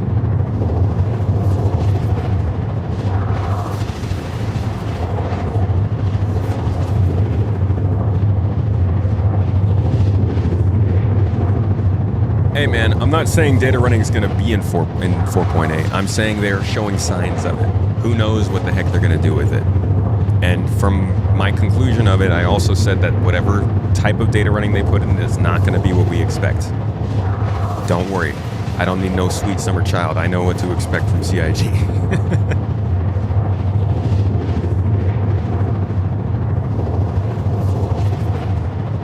That being said, I would love a surprise. I'd love to be surprised. That would be one of the best surprises they could do. Could have chose Aster's clearing and then you could have QT'd. See now, I don't know Microtech. I'm glad we're moving our house out here, our home, our org base out here. Now I can start to learn where I need to go. Alright, we got some iron ore over here, some Hephaestonite down there. Who knows? Maybe we'll find a cave and we can do some mining while we're out here. Ooh, potential Morocco. There's a clearing in the trees there. I like that. Let's sit down. See what we can find. Landing gear down.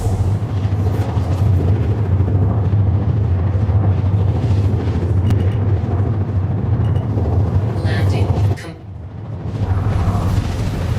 Oops. Data running isn't in the release features. on. You mean like on the 1.0 thing? Don't worry, dude. It's going to be there. Data running is included on the 1.0 missions list.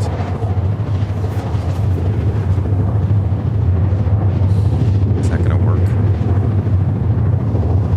Dude, you know these birds would be freaking out if there was a spaceship landing right by them, right? Systems off. Excuse me.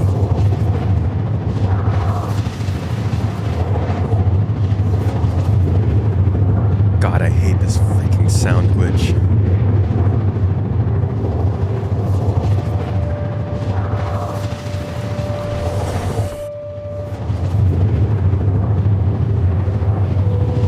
Okay, we're good. Once you enter gravity, you can shut ship off in free fall, then turn it back on. Super fun. That's gonna be, dude, when the control surfaces come in, it's gonna be so cool to be able to glide with your ship. You can have little gliding races.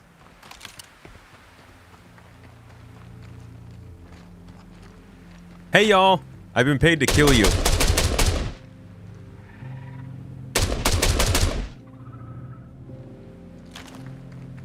Just freaking rude, dude. This feels like such a bad mission type.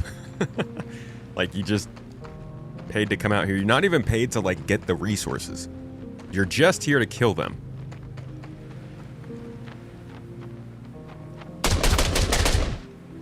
Sorry. I don't think I've ever seen them actually flap their wings. It's a good sign. Maybe hit your shots. Maybe do your own hunting, bub.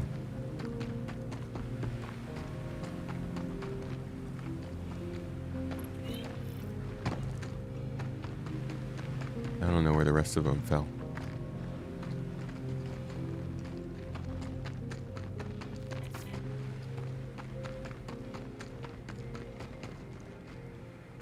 Hey, can I have your little thing? Thanks. Is this what ganking feels like? I'm ganking the birds. I'm a bird griefer. Put me in bird jail. What is that, KFC? Is that dark? I can hear them laughing at me. Somewhere out here. Thinking, he can't find us. He doesn't have FPS scanning yet. We're safe.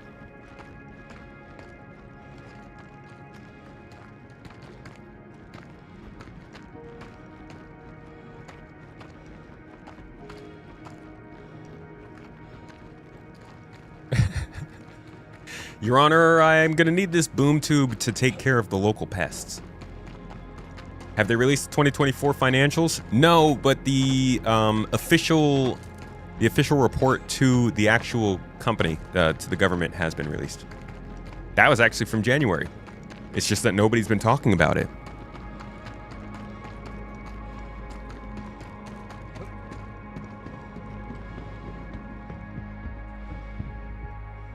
Time to go find some old birdies.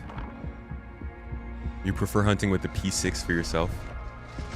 Using an assault rifle seems kind of unsportsmanlike conduct.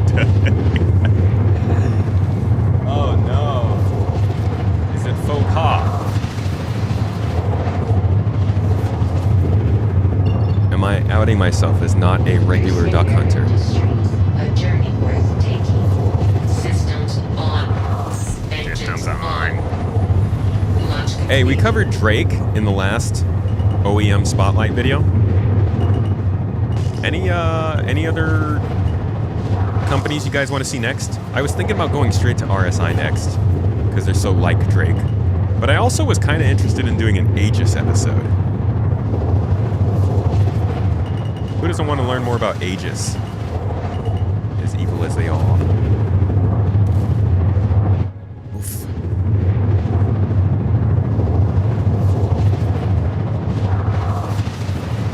Come on. You good? How's that? You good there? Engines off. Crusader. Argo is a cool one. Argo has a really interesting story.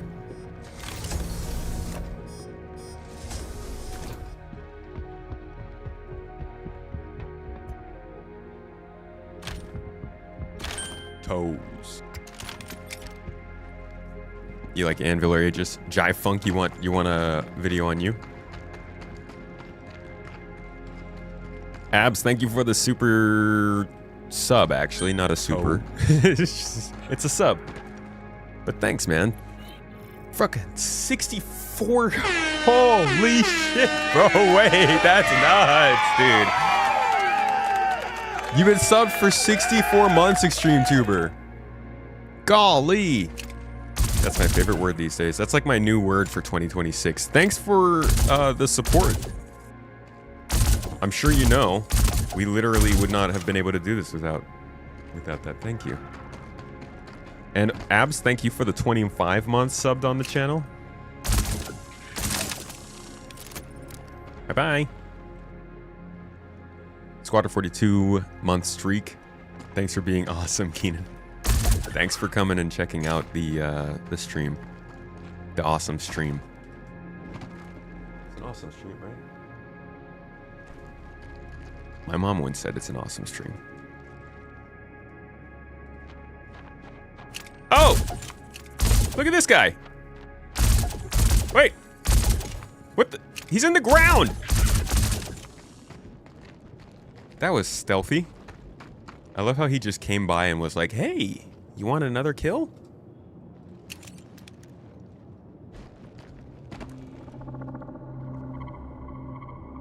Do I eat it? That'd probably be pretty gross, right? Just take it out of a bird's mouth and eat it. Oh, I forgot. These things have quality.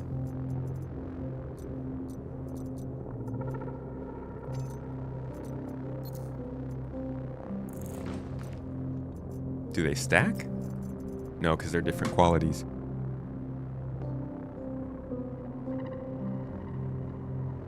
So these are, this is a higher quality bird mouth stone.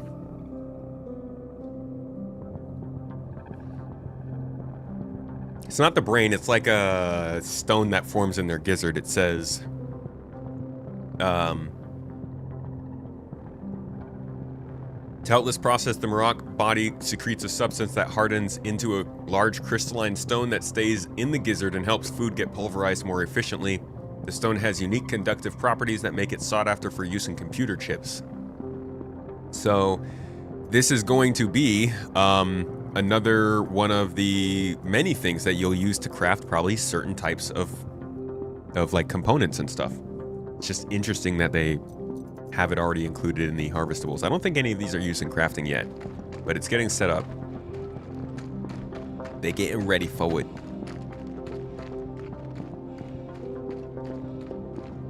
But it also shows that we're going to be able to do ranching. Maybe the Marok can fly, but there's nothing stopping you from once base building comes in to make a fence, kidnap a couple space cows, throw them in that fenced area, and then start harvesting their eggs every so often. It's it's kind of nuts, but you could be a star farmer in this game at some point.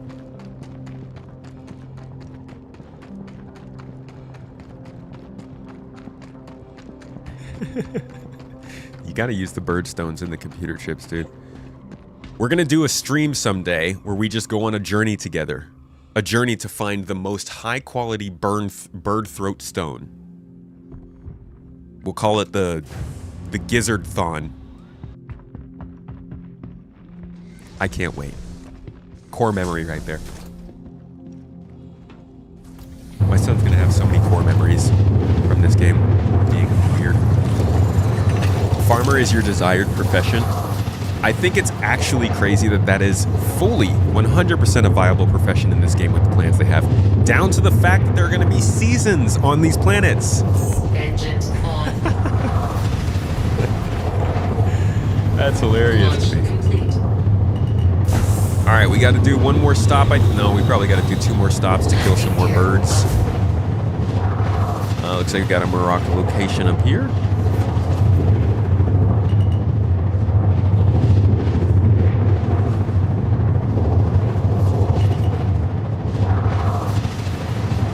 I don't like this. I don't like the canyon.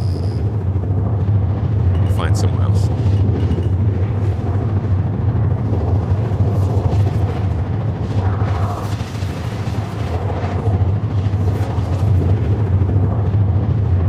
That's where I just was. Let's go down in the valley. Why am I standing up on the moons? A lot of cows down here. My ship's freaking out. You're gonna hit a tree! You're gonna hit a tree! Holy dude, you're too close!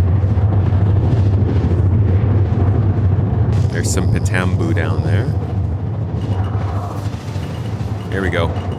Rock down here.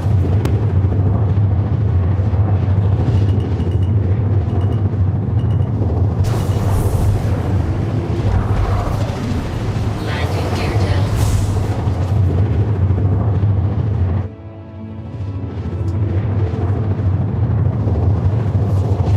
Landing complete.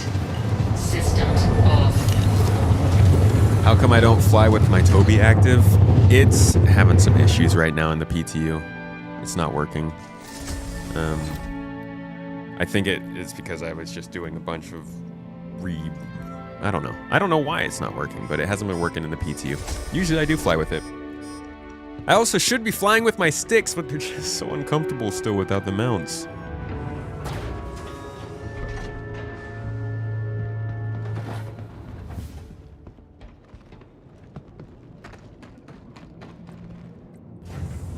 Just like, if I want to use the sticks, I have to pick it up and like... Oh wait, okay, here we go. I do need to keep using them. I need to keep forcing myself into using them or else we're just never going to get there. I got the VKB Evos. NXT Evos. Alright, buckaroo! Come on down!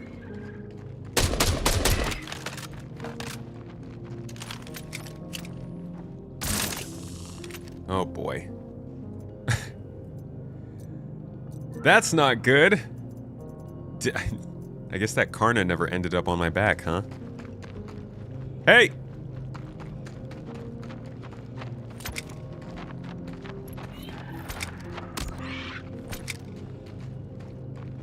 That's bird hunting right there.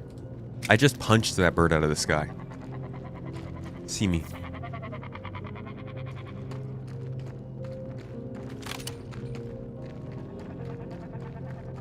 Dude, I thought I brought 3 guns. I was supposed to have the Karna.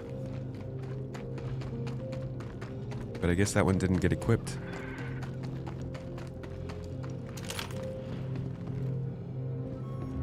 No worries, everybody.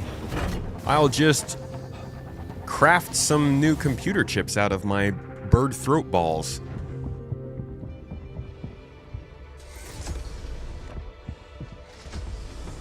We'll get out of this.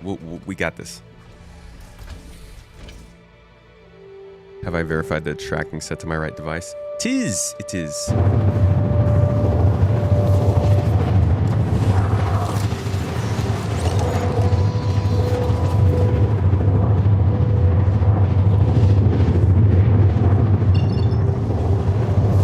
Crusader Industries. All right. Breathtaking. I'll use the sticks now. On. Shields on.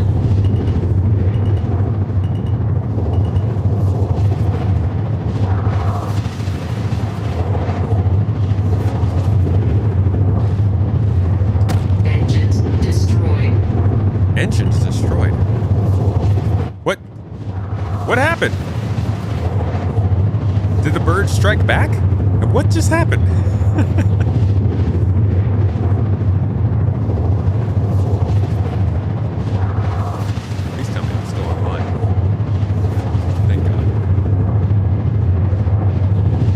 I don't understand. Why did my wing blow up? Bird strike.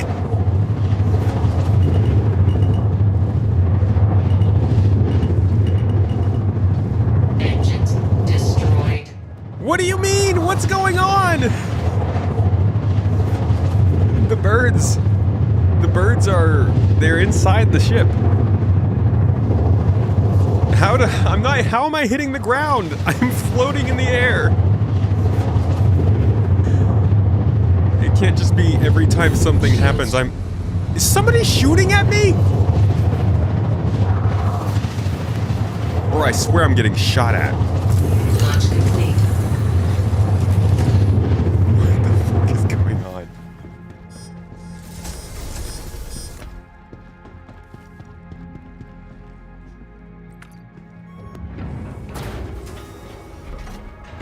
Who's doing this? These birds got guns or something, dude. Oh my god, their cousins are getting vengeance on me. They wiped me out, bro. I'm incredulous, dude. I did not realize that CIG had boosted the AI like this. I'm coming for you. You better get off the fucking ground if you think I'm gonna let you live after this. Yeah, you better run away. Uh-huh. What do you think now? Are you laughing at me? Come here. Come here. I'm gonna teach you to laugh at me again. You think this is your planet? Huh? Hey, get back here! Ah, back here! God dang it. Oh, he's lucky. Can I throw this?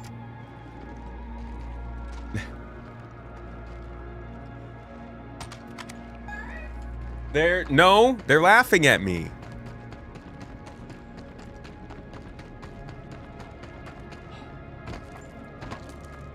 I'm gonna take this guy's throat stone.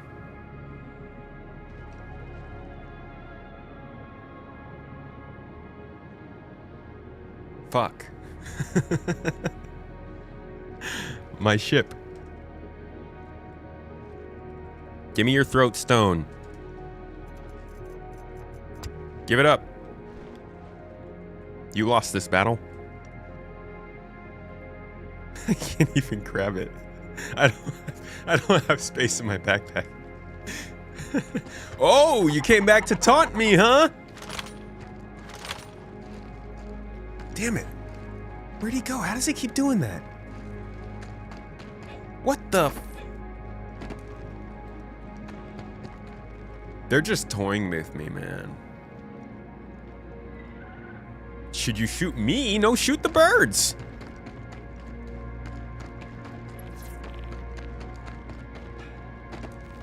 Avocado sent me a party invite. Why? Come on down. Ah, I'm gonna get you.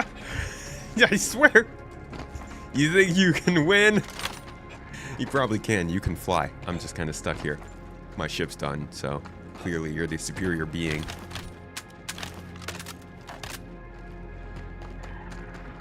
There's two of them. He called friends. What? Ow! Ay! Hey! Ouch! You can't elect yourself to shoot me. Yes, I can. I can do whatever I want. I can shoot birds. They're laughing at me. Oh, that one's landing. She just redeemed her. You can't do that. You have too many points. Ah! Ha! What? What?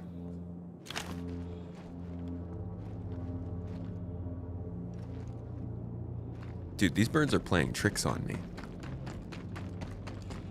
If only I had some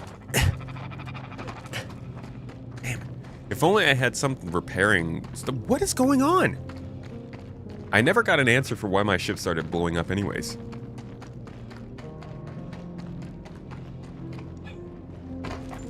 Can I get back on? Hey, let's figure this out. Come on. We can work things out. I apologize for the birds. I'll stop killing the birds. We'll go kill humans instead. They're much worse. Just please, let me get back on.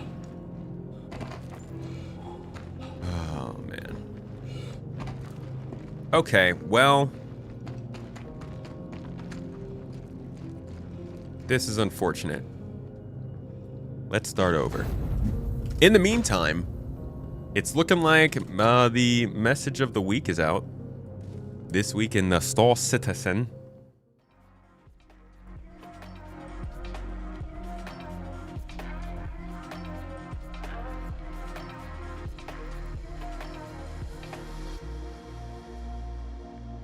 Space nerds, my tomots, what's going on this week?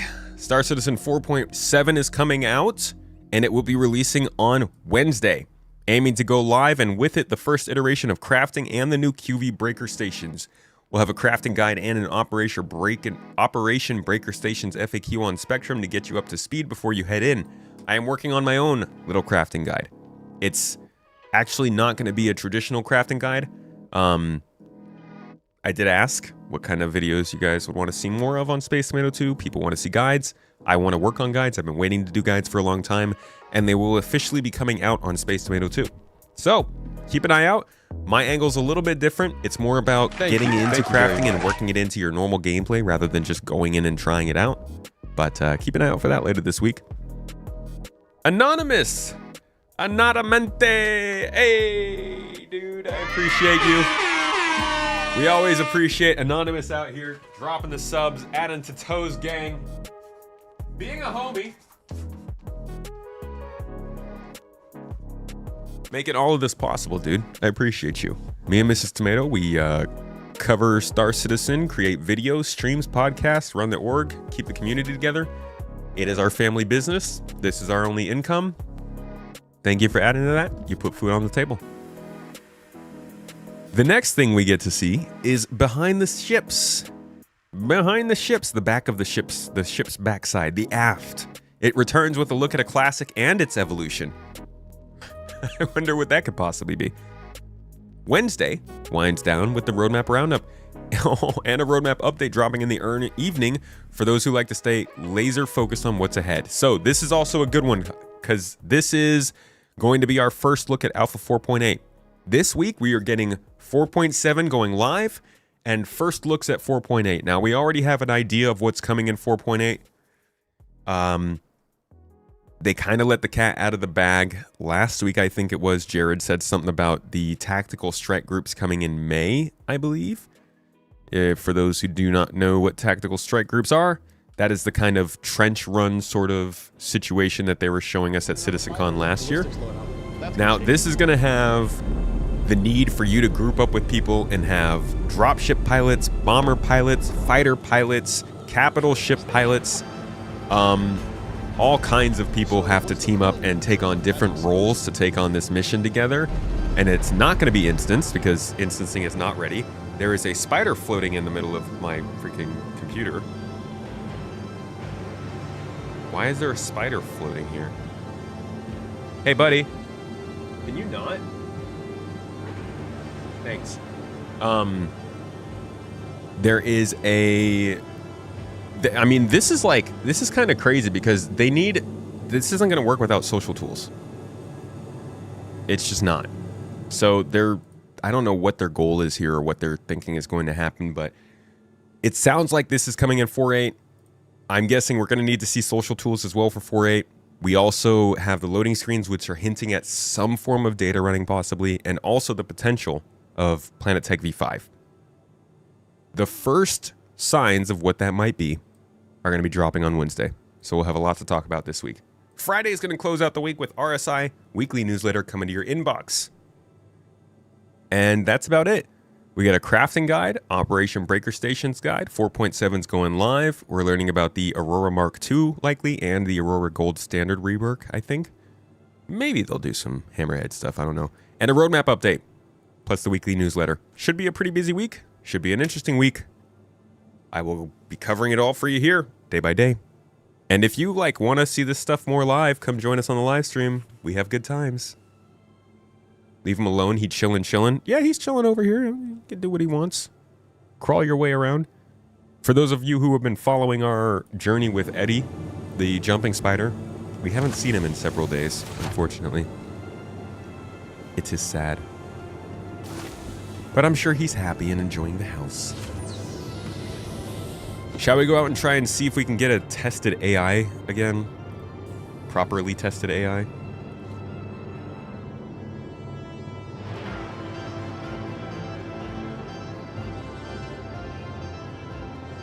Let me just,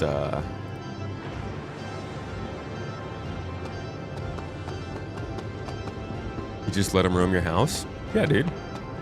He's gonna... Bro, you know how many mosquitoes and flies we get here? Any homies who can help us take care of that, I'm on their team.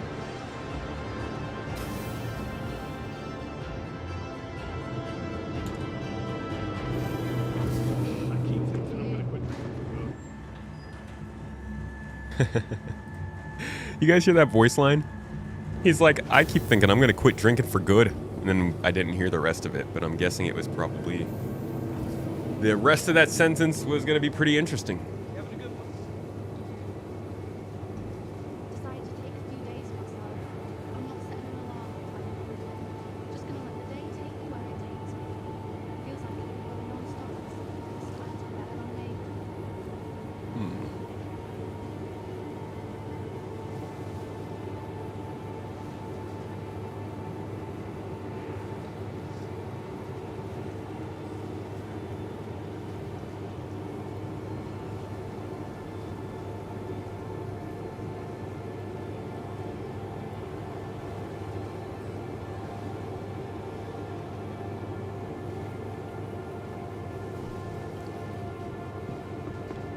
Need player refining. Yeah, we really do. Because my version of crafting is just pick up all the stuff that you're running by already, loot it, and then go and dismantle it when you get back home and use those materials.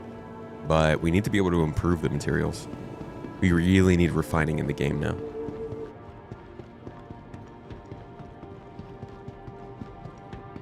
Spiders, don't they crawl all over you?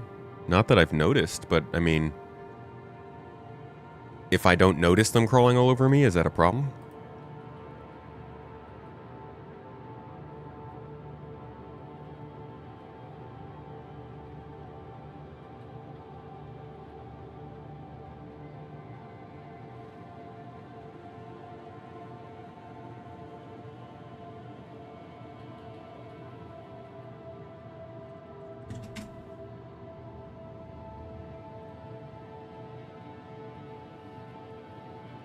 Oh, that's us. I didn't even hear that audio. Sorry, just trying to take care of a couple more things, y'all.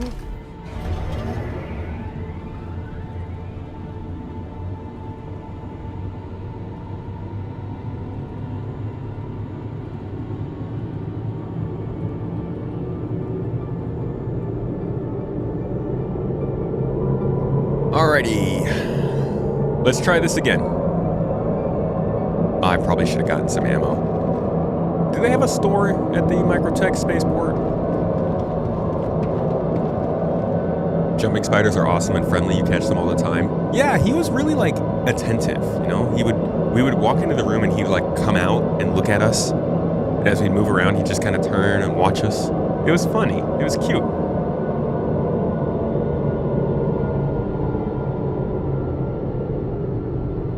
There's a fruit store there. Hey, think they'll put me on sale, huh? Yeah.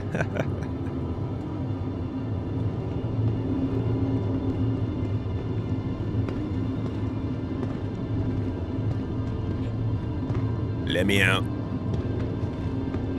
Please, this is not a dance. I'm begging for help. I'm screaming for help. Please, let me out. Thank you.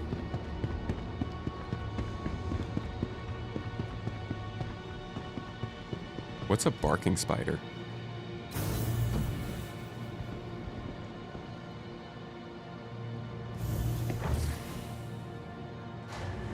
You need to go back to the commons? Ugh. Is there a new financial report? It's actually not new. I found the financials that were posted to the government back in January.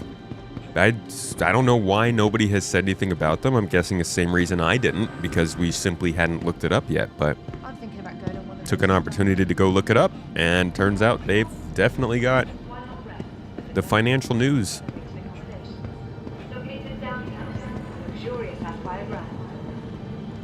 Okay, let's see what we can get over here. If there's no ammo here, then what I'm going to do is just grab the gun that I know all of the boys at the bunkers are going to have. And we're just going to go fight some NPCs. We can get ammo that way.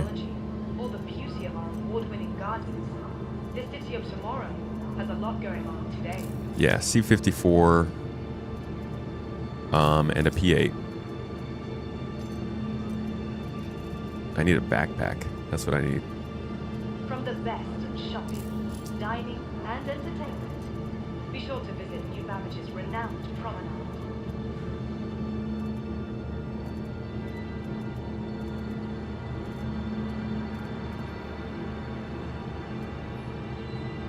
Remember, your belongings belong to you.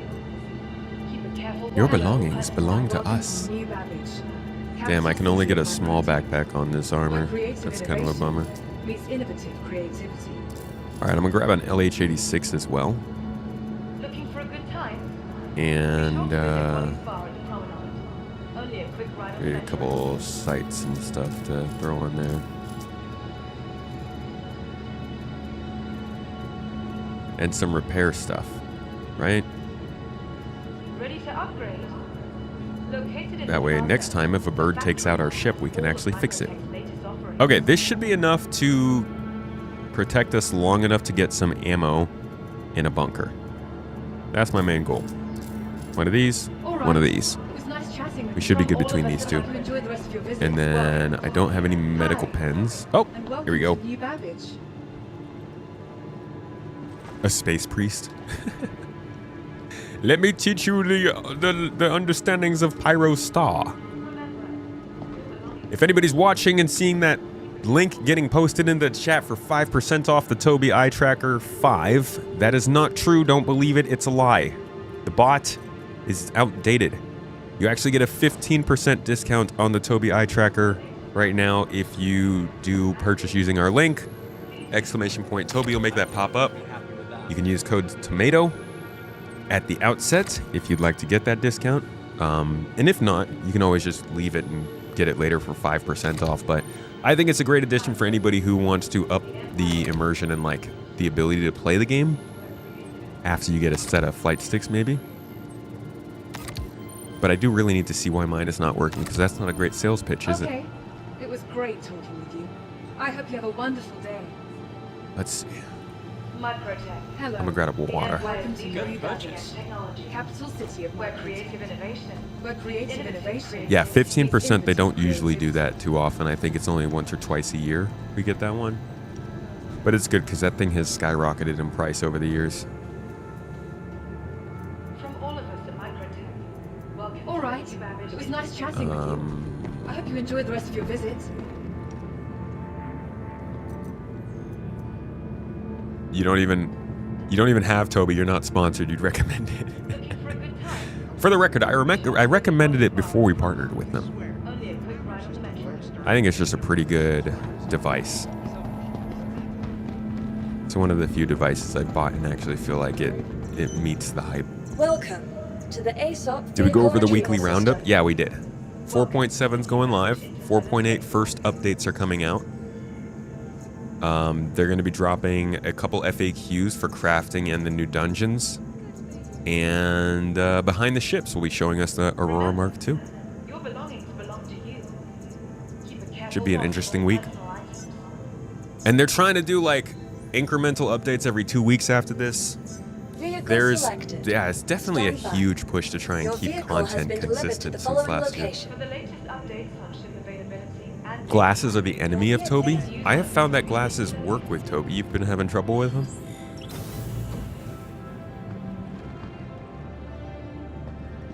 Track IR also works. Beam Eye Tracker also works. There are several alternatives.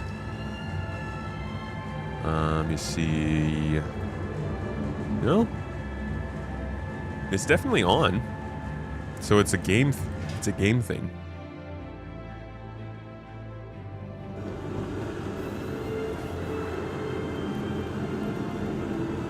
One of the things I've been telling Mrs. Tomato that we got to do for...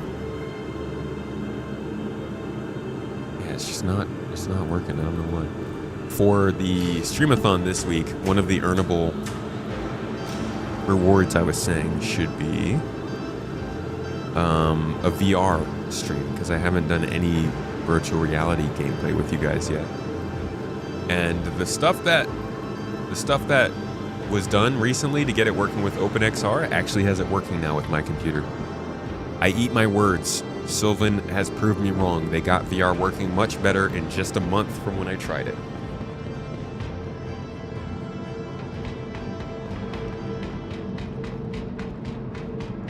Glasses with high reflection. Okay.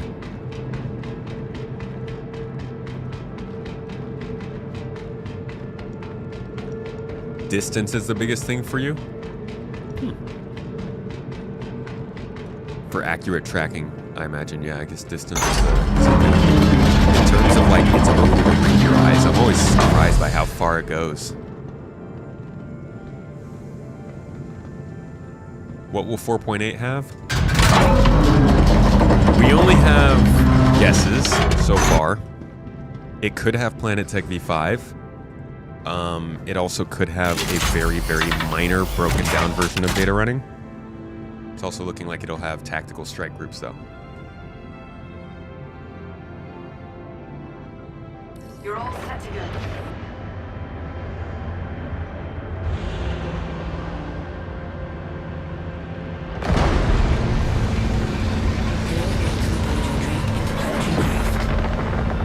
The 4.8 update is coming later this week.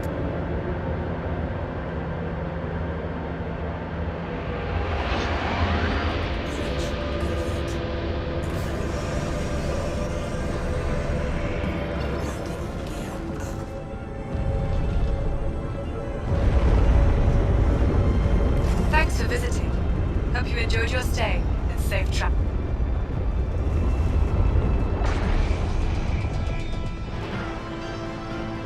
I got shot again while I was muted.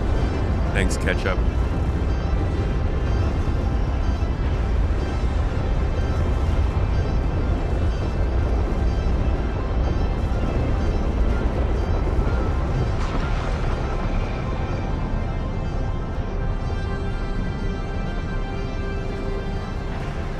Yeah, I get waiting to try Star Citizen with VR. It's not quite there completely, but it's getting good. All right, I'm gonna go to actually, let's take the contract and see where it sends us. Courier missions are cool. I wonder what you get for courier missions. We got to do that later today or later this week. Maybe during the streamathon. All right. Mercenary work, establishing security, remote outpost near Chalice Beach. Why are you sending me out to Pyro?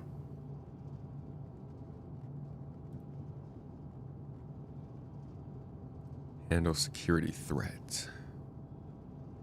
Data being stolen. Limiting potential threat. Finish interrupting. Interrupted Ling delivery.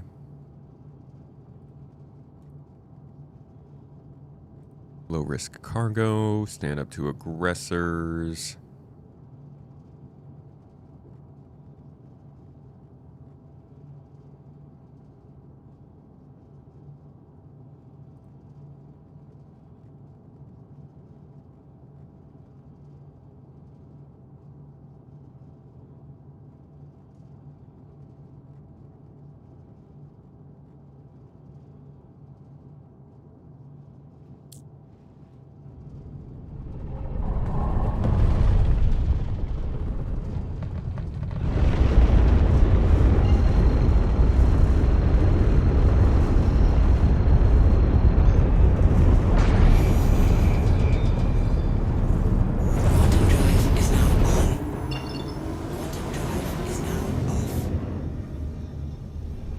When is ILW? Invictus launch week is, I think it's the 3rd week of May.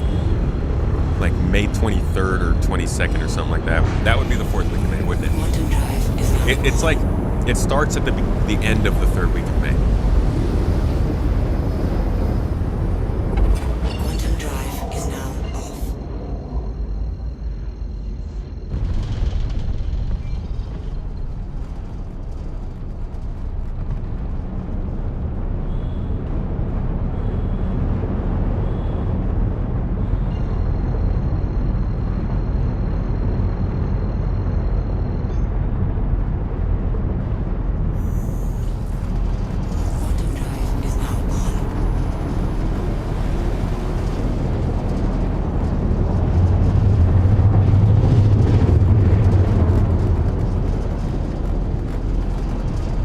15th? Might be earlier in the month than I was thinking, yeah.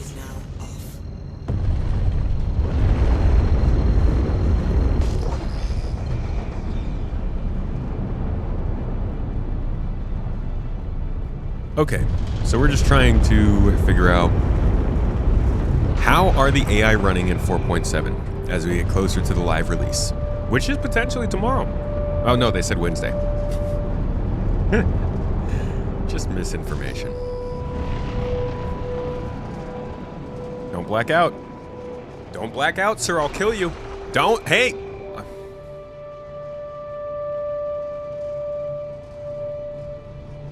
You would think death threats, maybe. It's because I'm not using my sticks. Fly with the sticks, brother. I don't even know what scanning button is on this thing. I really got to get my key bindings down.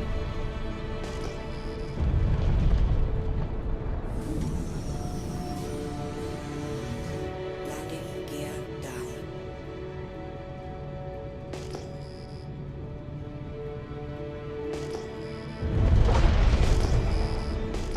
It's so freaking hard to tell.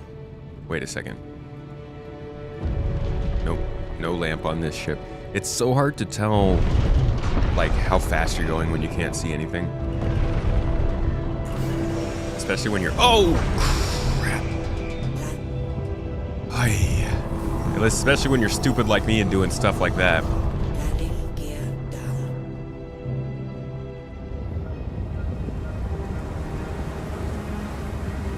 Great way to get everybody killed. That's why I don't fly. I like flying. Don't make me fly. Do backspace deaths count to the death counter? They do. In fact, some 25% of them are probably backspace deaths.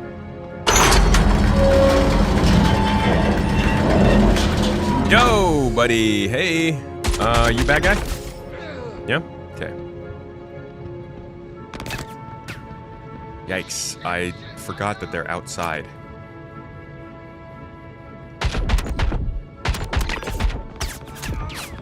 Shit.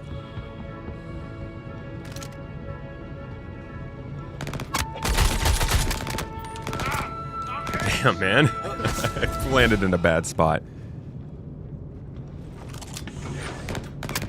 And the freaking cutlass has no cover. Or the shiv. The cutlass actually does have cover. I can't see them.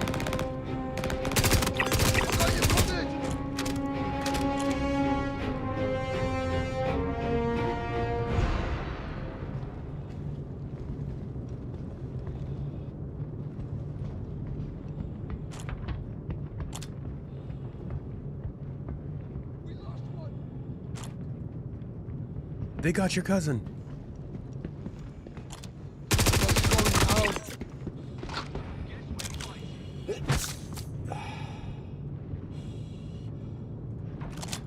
Definitely could have landed in a better position for this.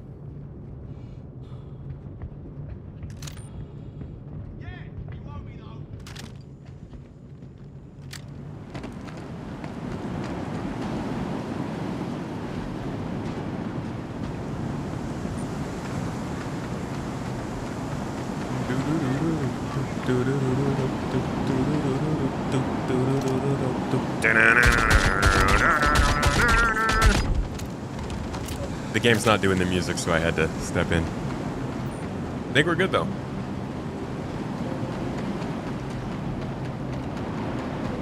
Moment of truth. Any of you guys have a P8?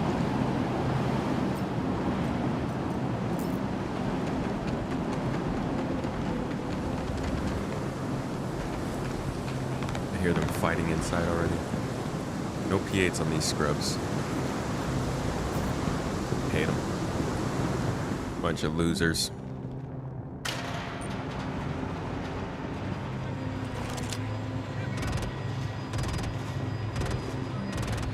You don't gotta make me fly more.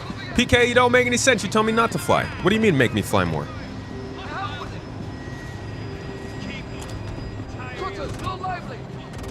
Are you bad? Is somebody whistling?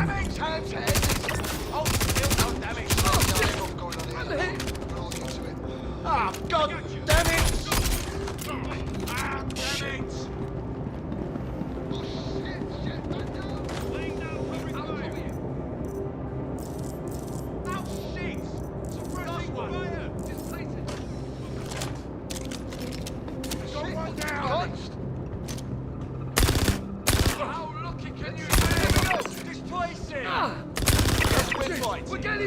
Fuck.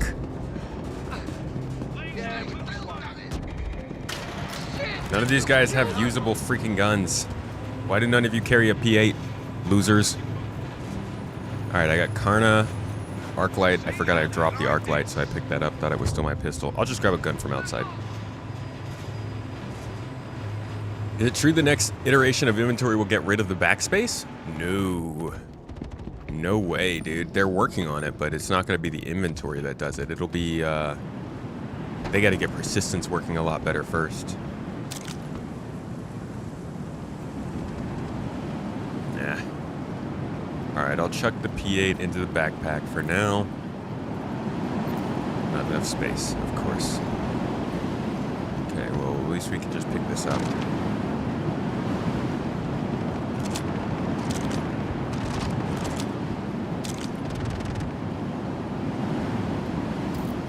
Just pick it up. I don't, dude, how is this still a problem? Put it in your hands. Your f***ing hands are right there. Put it into your hand. Oh.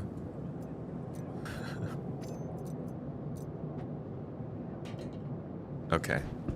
No. No. System still sucks. Is this a me thing? Am I doing something here that I should be missing?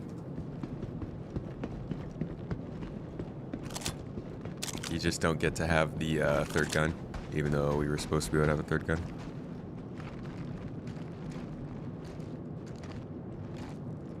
Alright, whatever.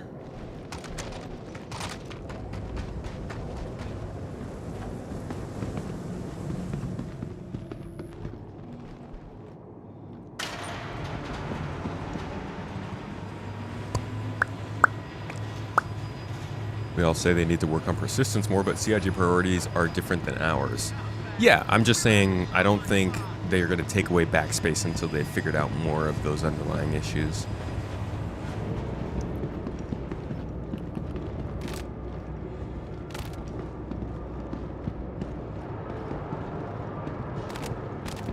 Yeah, you owe me though. Okay, let's do this.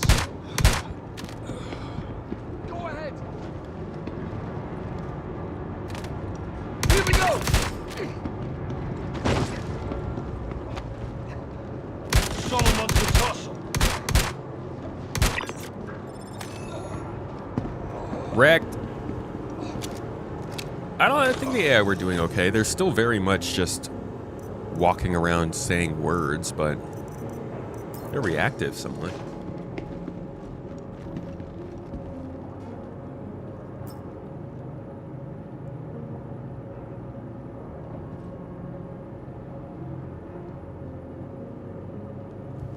Backspace will be gone in 1.0, so between now and 1.0, they will eventually get rid of it. Yeah. Someday. Just gonna take the custodian stuff.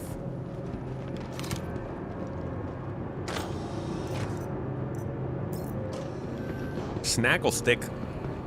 Anybody want a snaggle? Snaggle me, Captain.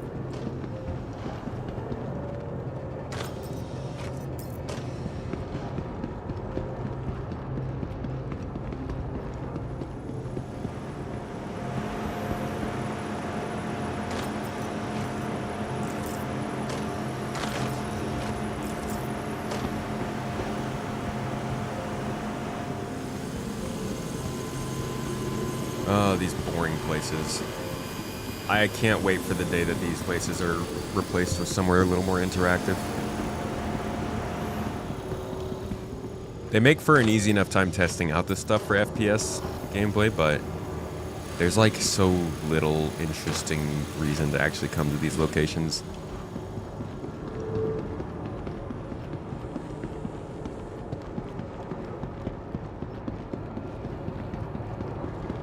eye works better for you when looting? I hate moving my hand that much, to be honest. I hate it when they make me use eye to loot.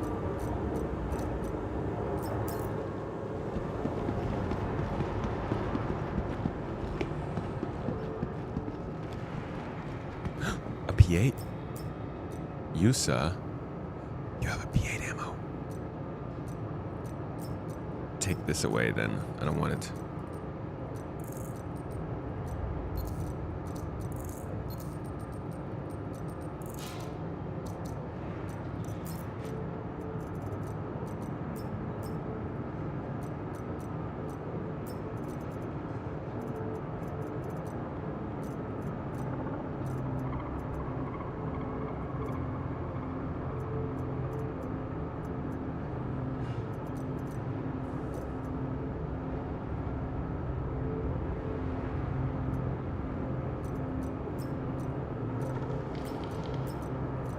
Where is the ammo?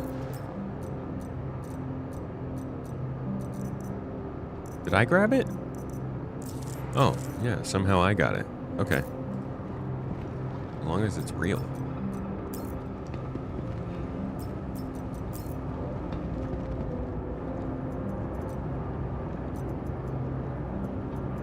Oh, some kill shot ammo. That's useful. And, ooh, an LH-86. But no ammo. That's so weird to me. Why don't you have any ammo for your gun? Are you a weirdo? Are you a pussy?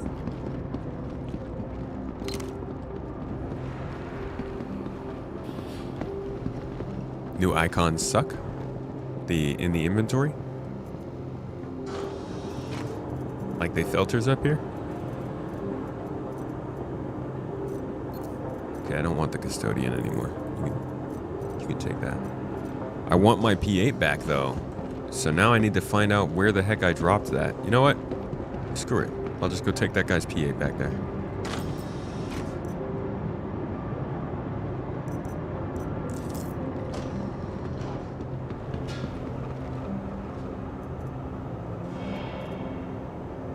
Perfect.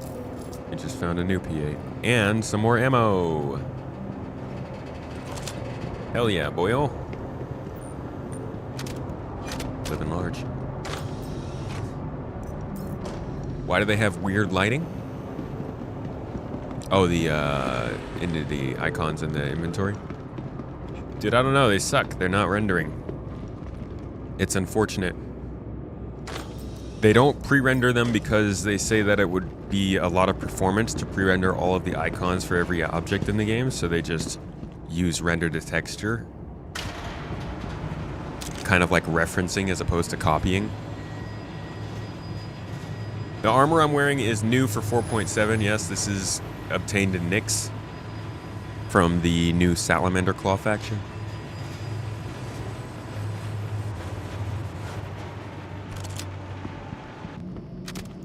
I'm glad I got my P8 filled up now.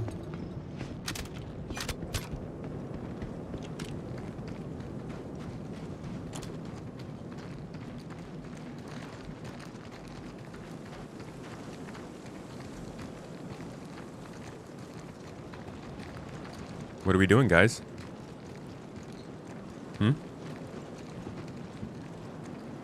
We got a problem here? Something's up. Yeah, something's up. Better believe it. He's got a gun. Did you find anything? Nobody else opened fire. You guys are dumb.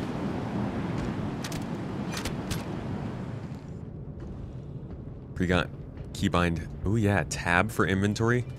They don't use anything for tab, huh? That's actually a really good idea.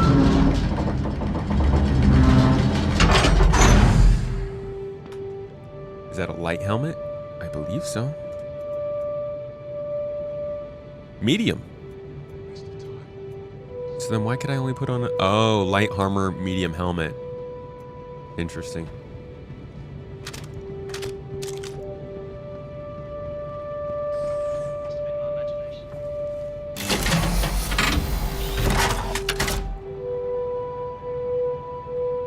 All right, next stop, folks.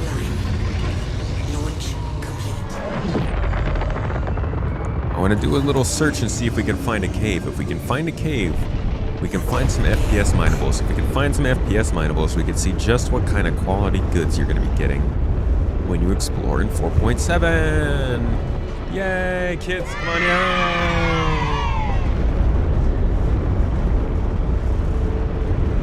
Shiv does not have lamp now, unfortunately.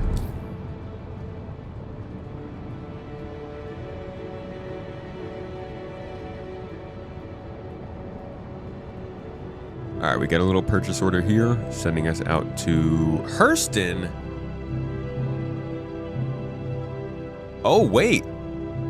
Wait a second. This is literally telling us that it'll give us a blueprint for this mission. That's new. I didn't think we could do... Okay, we're going to take this, because I do want to see if it will get that blueprint. We're going to make the jump, folks. This just turned into a journey to get a Volt weapon blueprint. And will it actually work, and how much effort does it take? This is Jake Brogan with Shubin Interstellar. I'm going to be handling your contracts from here on out. I've got a good feeling about you. Together, I think we'll go far. Can I just say that it's really dumb? Solid working relationship foundation.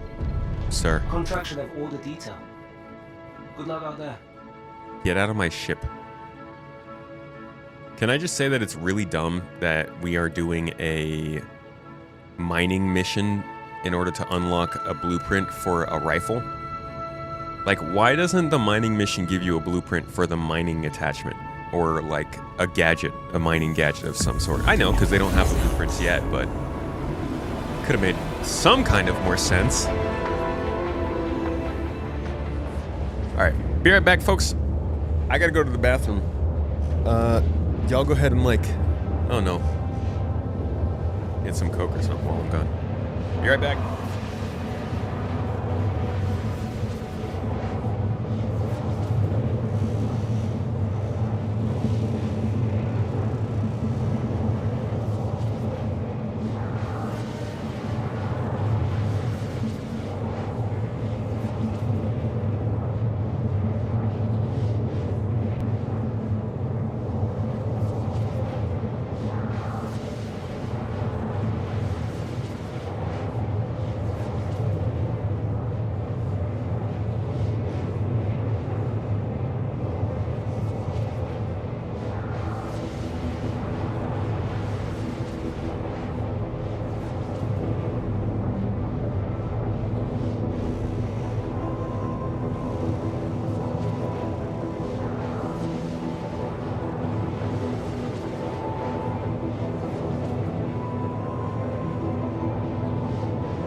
Okay, all done. Hello.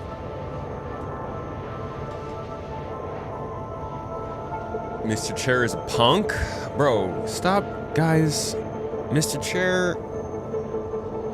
Chair's not interested in your nonsense anymore. He's moved on to better things. He now talks to me about geopolitics and like the larger than average high pressure ridges that are forming in the South Pacific Ocean. Like, he's on to bigger and better things, okay? Did I wash my hands? Joke's on you. I use my feet to go to the bathroom. Toes. Just like a... Never mind. Look, our destination. We're here. Okay.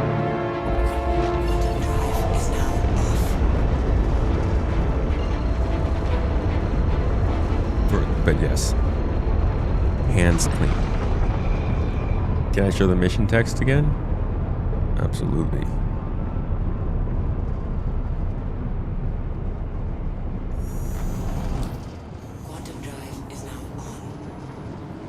Mission text. Oh, that's the other mission that we failed to do. I'll just abandon that one. Mission text is... Wait, this is help protect site. Where's the hand lighting? There we go. Oh, that's the one I abandoned? I thought I abandoned the Morocco one. God dang it. Quantum drive is now off. Okay. So, they want us to head out to... well, really anywhere, it looks like, to find specific ores. No, it doesn't say the ores yet. We have to go to the location first. Does it? These ores can be mined from the caves on the surface of the planet that we require the ore to be delivered to. For a comprehensive list of where to mine these minerals, consult mining. For this test, these blueprints have slots that have accepting different materials. Okay, but we don't...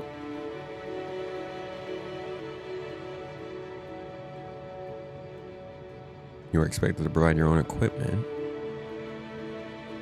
I don't understand. What do they want me to mine? Okay, we'll just go to the location first. Hey, it's Jake from Shubin. I saw you drop the job. Look, I know we all get busy, but like Gavin Arlington said in his memoir, collecting dust. A commitment to work is a commitment to yourself. Oh, God, dude. Don't. Think about that. Hey, I'm never going to work for this guy again. This is Jake Holy crap. Brogan with Shubin Interstellar. I'm going to be handling your contracts from here on out. I've got a good feeling about you. We stick together and I think we'll go far. Anyway, just wanted to touch base and establish that solid working relationship foundation. Contract should have... Man, this guy doesn't remember that I just ditched his last mission.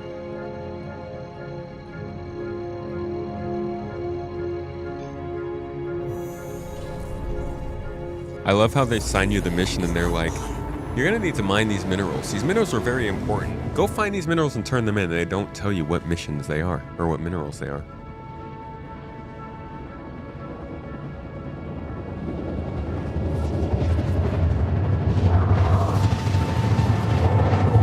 Jake from Shubin Farm.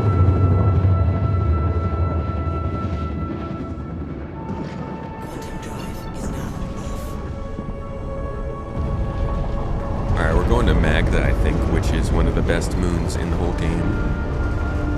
Because it looks like a pretty little ball of rock-hard cotton candy.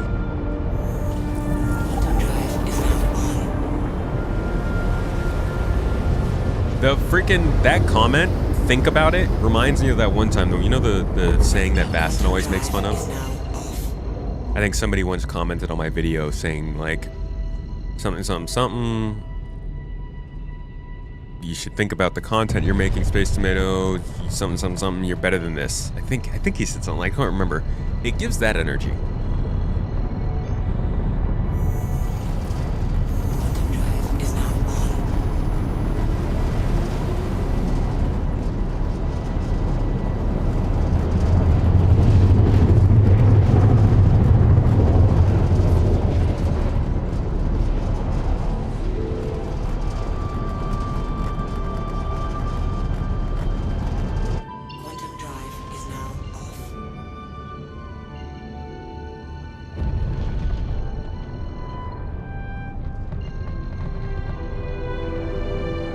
Nice freaking music, dude.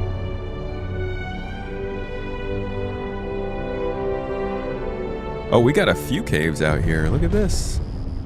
A couple places we're gonna get to explore and find some good ones. The hell is wrong with your content? I don't know, dude. I gotta ask Vastin. It was a really weird comment because it was not like just normal. It was a normal video. I think it was maybe like somebody thought I was trying to make drama or something. I have been accused of trying to create drama around Star Citizen. Honestly, actually covering this financial report might get claims like that. Bro, how many caves are there around here? There's like 6.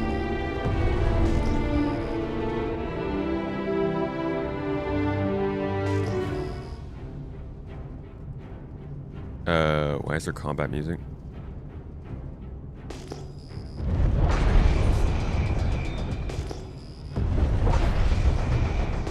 God, I hate flying at night.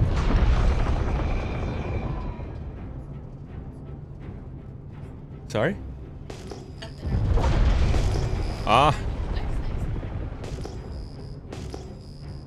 Monster Tech mounts are confirmed to be getting here this week, folks. Sounds like on Thursday. So maybe during the streamathon we can install them. And then we can really get to starting this goodening of the Tomon.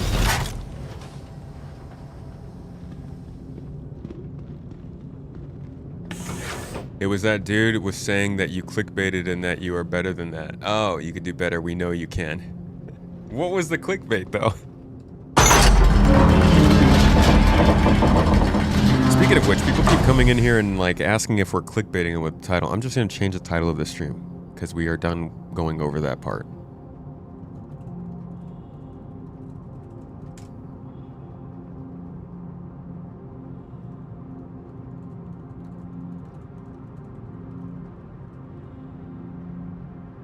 There you go.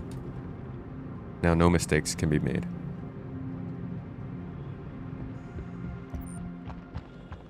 All right, cave. I'm ready to mine you. I'm gonna get inside of you.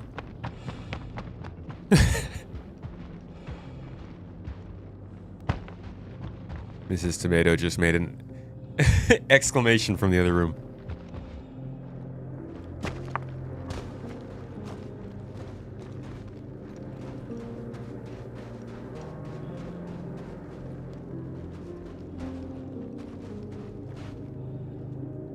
I think they need to get Pedro to make some cave music, though. Because this is a little too... feel good.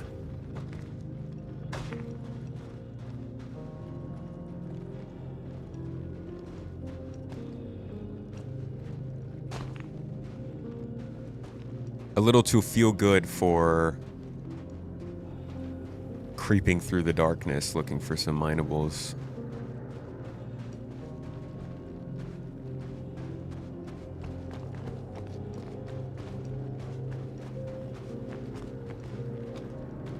He clickbaited me.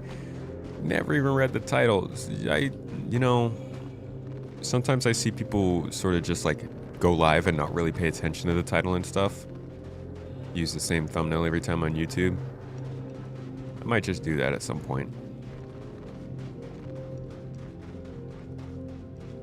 Okay, this was not a productive hallway to go down.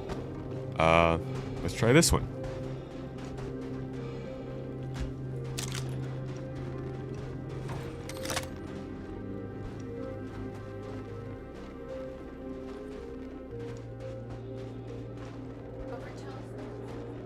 Roberto? Ow, God! Ow, Roberto! Ya dick.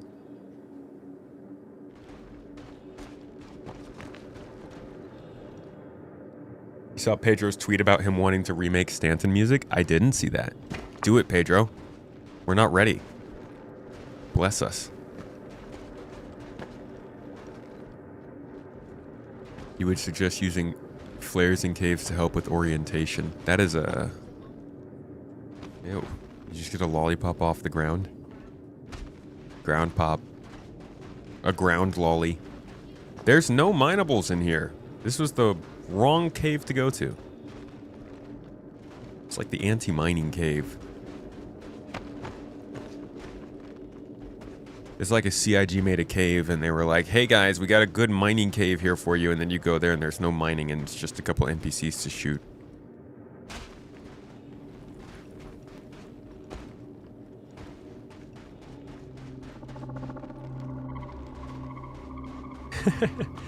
Appreciate you, Vargonio. Oh, okay. Bad platforming.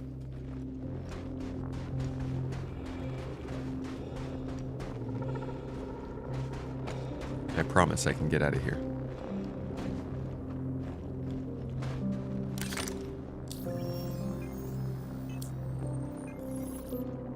One second, guys.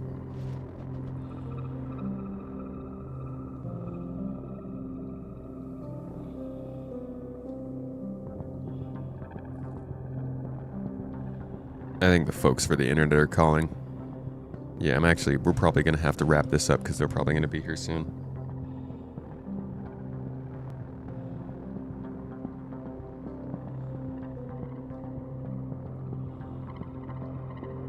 Dang it. I was hoping to get to finish this with you guys, but we got to figure out our internet problems.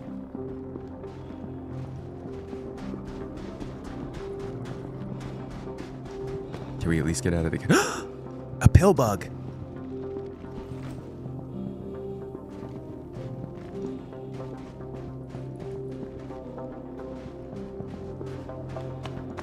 This looks promising. Oh my god, that freaked me out. Oh, dude! Check it out! Navigated out of there without even looking at the map. Whoa. Whoa, whoa, whoa-wee, whoa.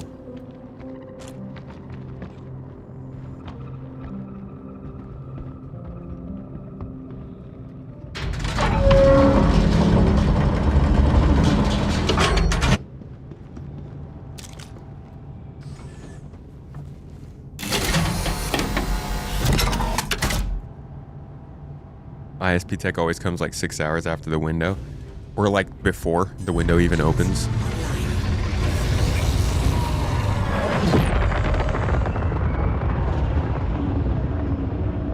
MSR flying around here.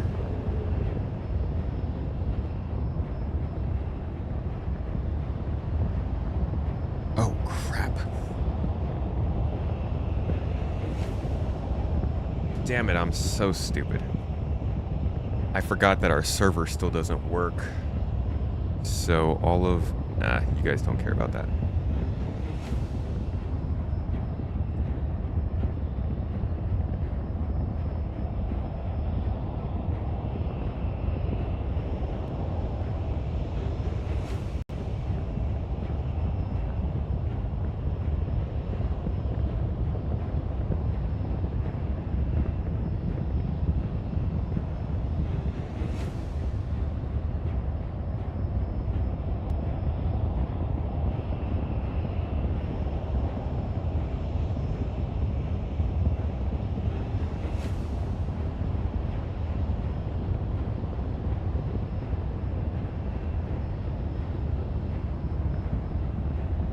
Alright, I'm guessing we must know whoever's in this MSR if they haven't blown us up yet. System message shared in game 4.7 going live in 20 minutes. What?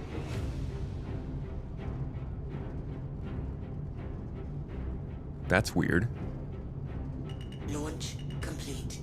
Alright, let's see if one of these other caves have any minables in them.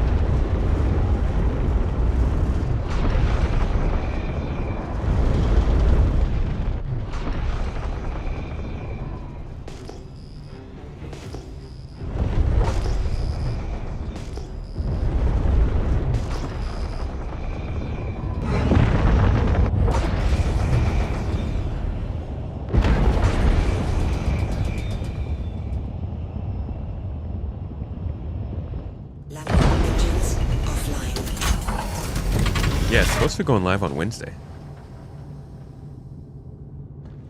Took a screenshot of them. That would be so weird if they launched it live earlier.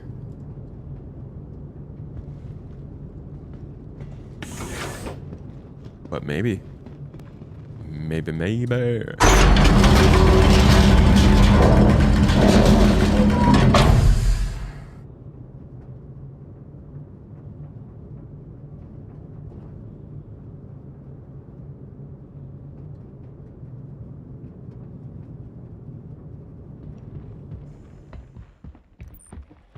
Okay, second try.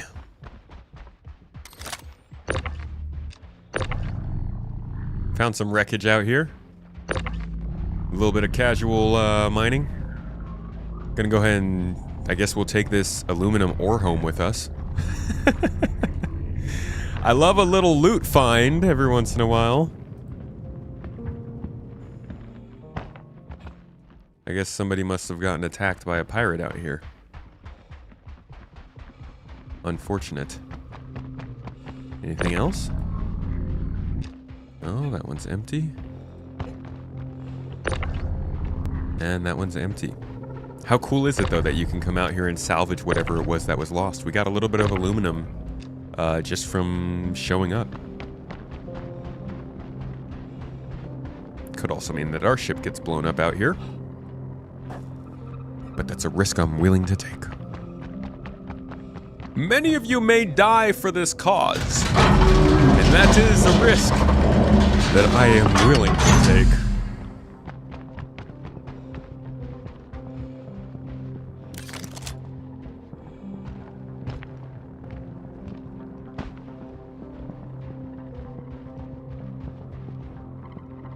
Yeah, maybe they meant release candidate was going live in 20 minutes.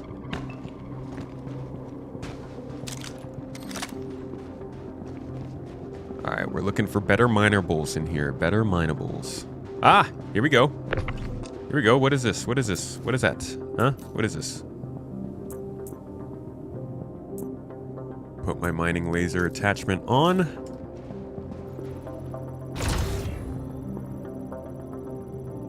Hadanite. Alright, we need 5 hadanite, so we can take this.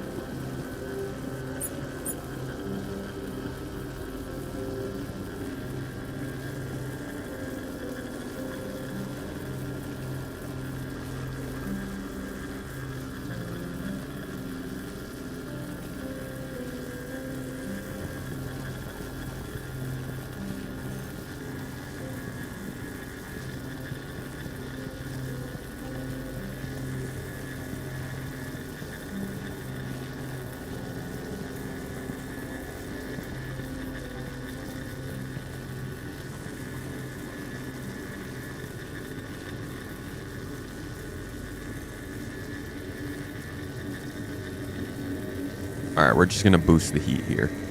This ain't working. There we go.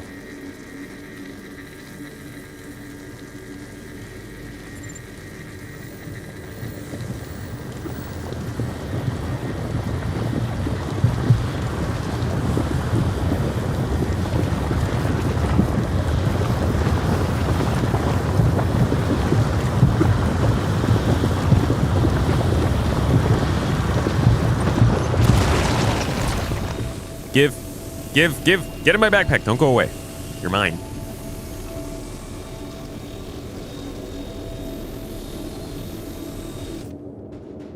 All right. Think that was 5? Yeah, cool. So we got 5 hadanite now. Now we just need our dolomite and our aphrite. Ooh.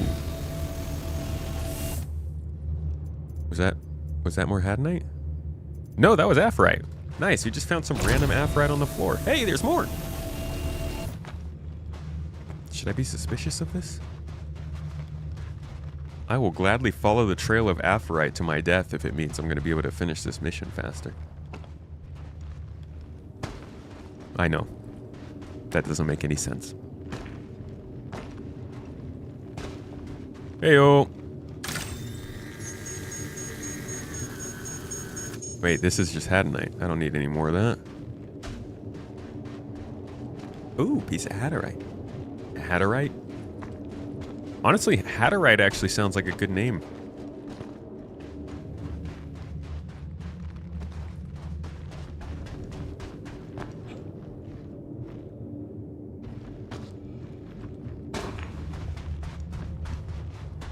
I could see somebody making a path, like a trail of... Whoa. A trail of minerals to lead people into traps. Yeah, dude. Baiting players. 100%. To be quite honest, there are less minables than I would have thought there would be in here, though. I don't think I want to go down there.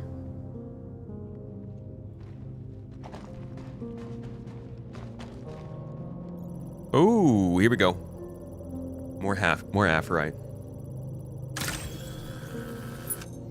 Oh, I don't have to get...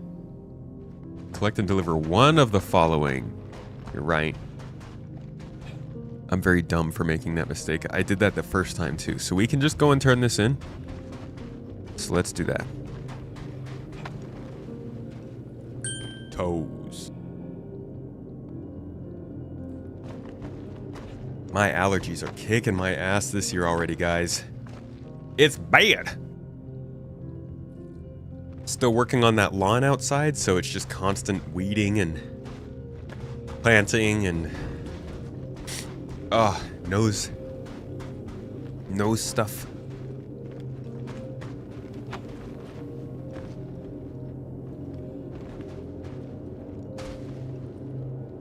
Welcome everybody, thank you for coming in. Yeah, if you can figure out how to find above land deposits, it's better. Shortly. Warpath, Mr. Warpath, with the rate of 34 of in here to watch us struggle to get out of this cave, dude. Welcome in, everybody. I'm playing Cave Escape Olympics, and I'm failing at it. Good to see you all, though. Can we get a shout-out from my man? I appreciate you coming in here with your people. Hopefully you were coming from some Star Citizen, so we're not giving you massive whiplash. Ah, there we go. Thank you. Thank you very much. Yep, there we go. Nice. See? Mission complete. All it takes is a little knee effort. What are you up to in your stream today, dude?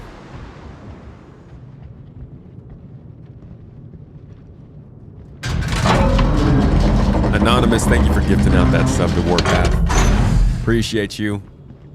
Thanks for blessing him up. Primo says things, also gifting out a sub. Can we get a shout out for Primo as well? One of our guests coming to Citizen Central this week to talk about the current process of the game. And Kronice, thank you for the 18 months subbed. Hope you're enjoying the stream.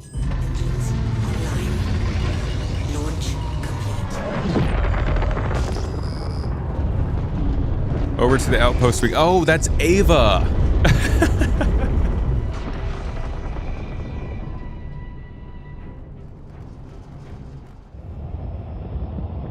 See, this is the potential of Starchitect that we're seeing right here, guys. I'm pretty sure these are test cases for what Starchitect is supposed to do. What we're doing is we're going to a cave that's around an outpost. This outpost could then be connected to a distribution center. The distribution center could then be connected to a space station. And it really matches the... Whoa. It really matches the flow of what they said Starchitect was going to do.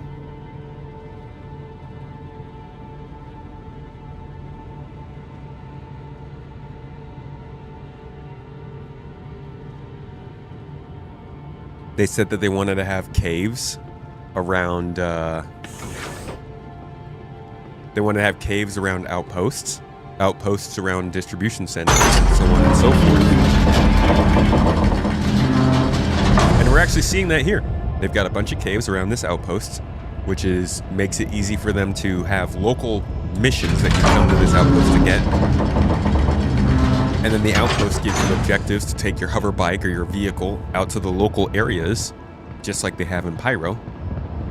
And then from there, you're able to do more localized gameplay without flying around everywhere. And it makes a lot of sense. You can see it coming together.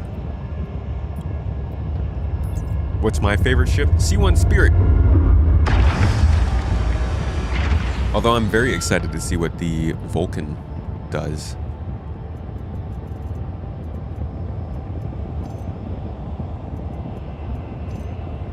Drop these.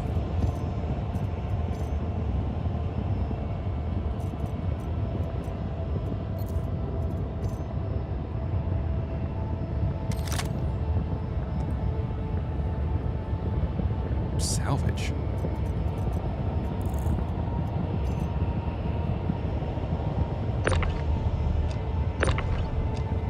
Still got to figure out a better way to turn this stuff in, but we're getting there.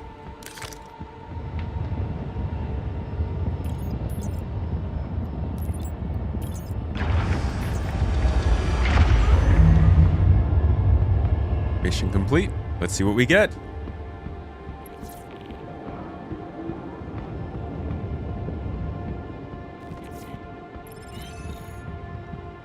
Contract complete. Small purchase order. Hand mine materials. Received blueprint strata legs. So even though they told me I was going to get the Volt weapon, I did not.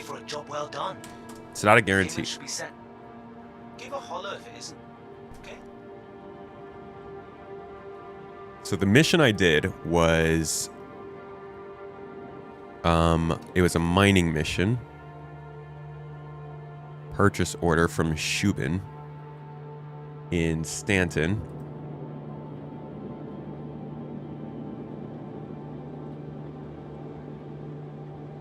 And I got strata legs for it.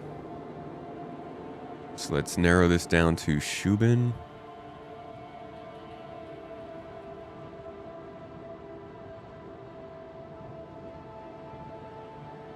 Mission type. Hand mining. So it was one of these. It would have been a small purchase order. Hand mined minerals. Hadanite, dolomine, or aphrite. Yeah, it was any of these. The starter one, yeah. So I could either get strata, or arclight. There is no Volt here. They literally say complete this mission to get blueprints for Volt weapons, and they're not even there. Oh dear. Oh dearest me. Maybe they mean you have to get through all of them. Or is this just wrong? I guess we'll have to test this more throughout the week to see if it even is the case, because this is like not the best blueprints to get in reward. Either way, that was a look at 4.7. I hope you guys got a little bit of information about 4.8, where that's going, what might be coming there. We don't know exactly what it is, but we know some possibilities and a lot of teasers from the loading screen. Also, we went over the financials today. That was an interesting time. I will be putting that on Space Tomato 2 as a video. We'll see what the response to that is. It's interesting information. And then we also got to see 4.7 in the PTU. See what it looks like, how it's playing. I think it's playing as well as a live build would. And the release candidate's coming out later today, so we'll see how it goes tomorrow, but expect the relaunch on Wednesday. Relaunch. And we will be with you to play it right there live with the org if you want to join us.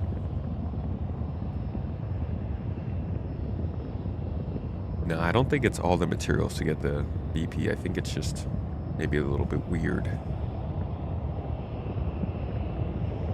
Either way, thanks to you all for being here and for joining me for today's stream. Hope you had a lovely day. I'm gonna pass you all on to another lovely Star Citizen streamer who I'm sure is doing the most exciting things.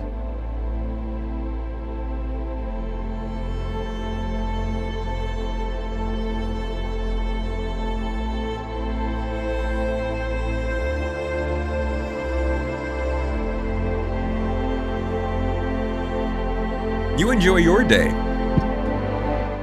Enjoy the absolute hell out of your day. Guys, thanks again for being here. I'll see you all on Wednesday. Have a wonderful day. Treat yourselves well. You deserve good things. You are good people.